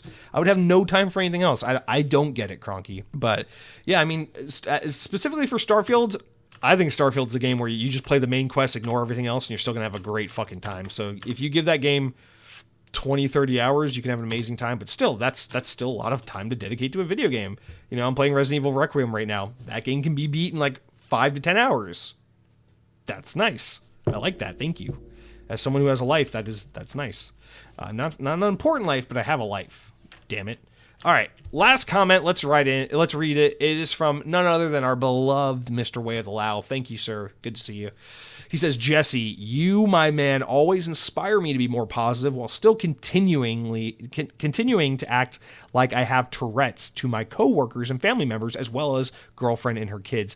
I don't know if you're saying you have Tourette's or I have Tourette's, because based on how I behave on the show, I definitely think I have Tourette's when I podcast and no other time. But if you have Tourette's too, fucking awesome. Fist bump, brother. Much love to you. I know no one really cares with what I'm about to say because I'm not an expert. Even if I was, no one would care. And you know what? Who the fuck am I? I'm just a pervert on the internet. Dude, before you say that about yourself, let's back the fuck up. People who listen to this podcast care a lot what people who are not experts think, because I'm a dude with a fucking middle management job that podcasts about Xbox once a week, and a couple hundred of you fuckers show up every week to listen to this thing. Clearly, someone out here cares about what people who are not experts think. So you've come to the right place to voice your unsolicited opinion. Let's continue on. All right. He said, I'm just a fucking pervert on the internet who that likes to look at some freaking guy who likes going to Disney World on Instagram. No, just kidding. Dude, you can look at my Instagram all you want. I haven't fucking posted a picture in years.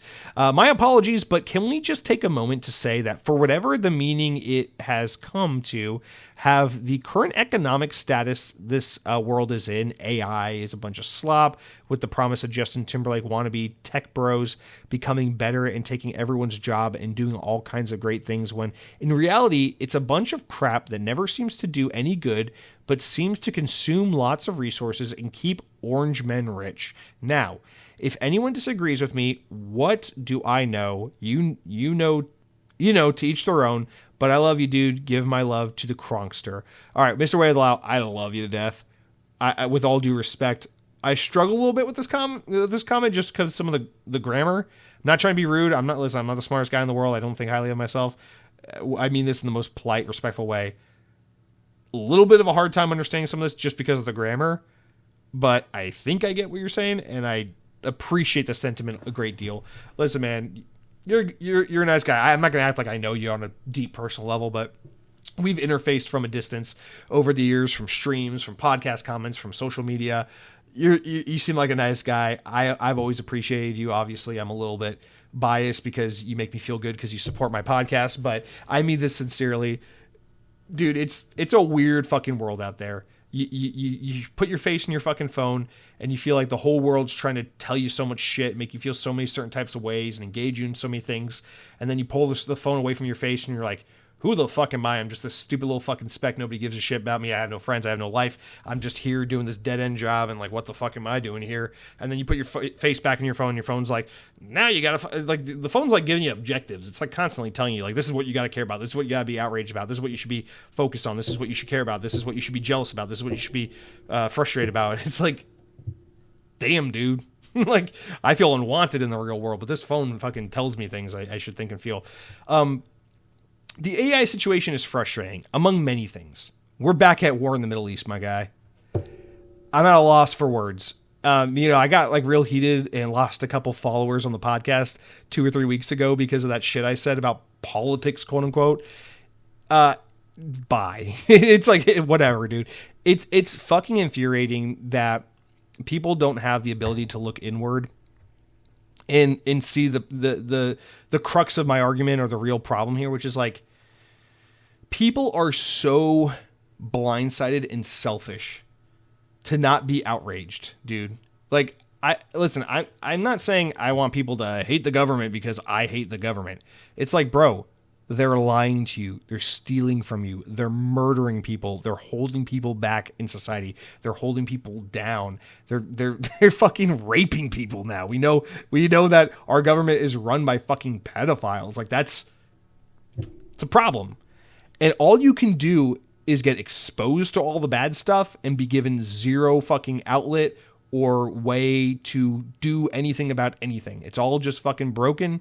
It is what it is. And so I think it's a really hard balance, man, but all we can fucking do, try to stay informed, try to stay in the know, and try to somehow keep your head above water, keep your head on your shoulders, just keep looking straight forward and do what you can do.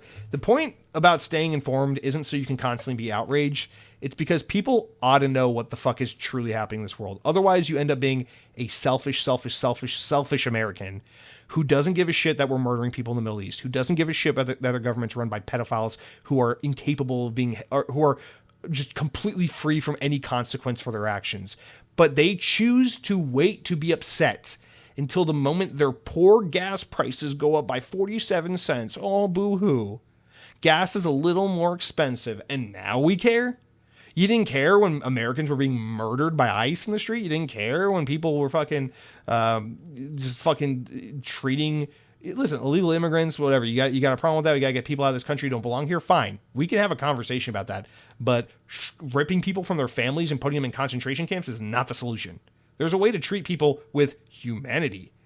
like, and now you choose to care. Now, after we murder a bunch of little girls in schools and we bomb a bunch of people and we kill a bunch of Americans because the government went to war to go fight for Israel and cover up the Epstein files, now we care because the gas prices went up. That's what made you care. Like, it's disheartening. So you need to stay informed because you don't want to fall into the trap of becoming one of those people. You want to stay informed so you can be angry at the right people, so that when you vote, you can try to make your voice matter, even if it doesn't, as much as you can. So when you go around this world spreading your influence in a conscious or unconscious manner, that you're trying to be the best person you can be and make the best influence you can on those around you, because you got to just try and do your little fucking part, even though it is a little fucking part, and it probably always will be a little fucking part.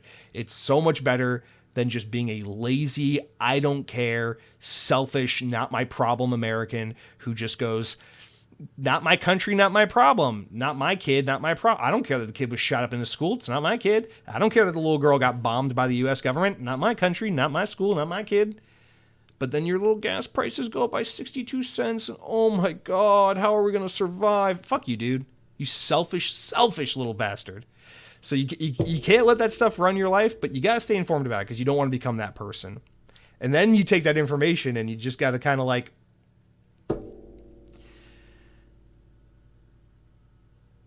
kind of got to go out there and just find your happiness. Be like, okay, that is the reality, unfortunately, of the world. I feel informed about it. I can have my opinions and my feelings and my values and try to do what little I can to make a positive impact. But I'm not going to let that eat me alive and run my life. I'm also going to try and live a simple, respectful, fair, equitable life that's, kind and fair for all, and just work your job, date your girlfriend, treat her kids well, try to be a good stepfather figure, try to enjoy your video games and your hobbies, enjoy life, because even on days where life sucks, I'm sure if you were on your deathbed facing your last breath, you'd be like, fuck, I'd rather be living my worst day ever than dying right now. So it's just one of those things, like, you got to somehow keep the reality of all the bullshit going on in the world in tandem, in balance with, what a blessing it is to just be alive and to have the opportunity to live and live your little humble life and make your little piece of life out of whatever you have, your job, your family, your girlfriend, where you live, what you have, your community, and just somehow try to find the little balance between the two things of peace and happiness and content, while also like not becoming a selfish, ignorant prick who doesn't do your fair share of like, hey, when it comes time to election, I'm gonna do something. I'm going to do the right thing. Or when it comes time to having that conversation with my coworker, I'm not going to take a long vape drag and then repeat things I heard on Joe Rogan. I'm actually going to say something intelligible about what we ought to do. Like, not let people die in the streets, not let people go hungry, not let children go hungry, not let people go homeless, not allow foreign countries to buy for single family housing, not allow our presidents to be convicted criminals who lie about an election they lost and then win a second term by popular vote. What the fuck? That's fucking whack. But anyway, I digress. I know I'm just rambling. I know I'm talking about nothing, but Waylau, I appreciate you. I appreciate so many of you guys that listen. It's a good thing we got, man. I can't speak for all you. I don't live all your lives, but generally speaking, man, if you woke up today and you and the people you love were alive and your kids are healthy and you got a roof over your head and you got food in your fridge and you have the bandwidth and the time and the attention to spare to play a video game or listen to an Xbox podcast, your life is going well enough that you have a lot to be grateful for. And you just got to somehow stay informed, stay educated, stay aggressive about trying to do good things, but also don't let it eat you alive and stop you from, appreciating what you have and where you are. Because, could be worse. I mean, imagine if you weren't a United States citizen. There could be another country like, I don't know, the United States trying to bomb you right now for, the purpose of distracting everyone from the fact that you're in the Epstein files more than anyone else, and that there are tons of photos of you with this fucking pedophile, rapist, sex trafficking freak. But, whatever, just ignore it. And, my gas prices, they call it the Ford F-150 because it costs roughly $150 to fill it up.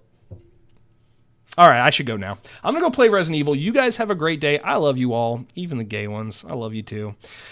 Be good, be safe, just be nice to people. Just don't be a dick. Just be nice to people. Power your dreams.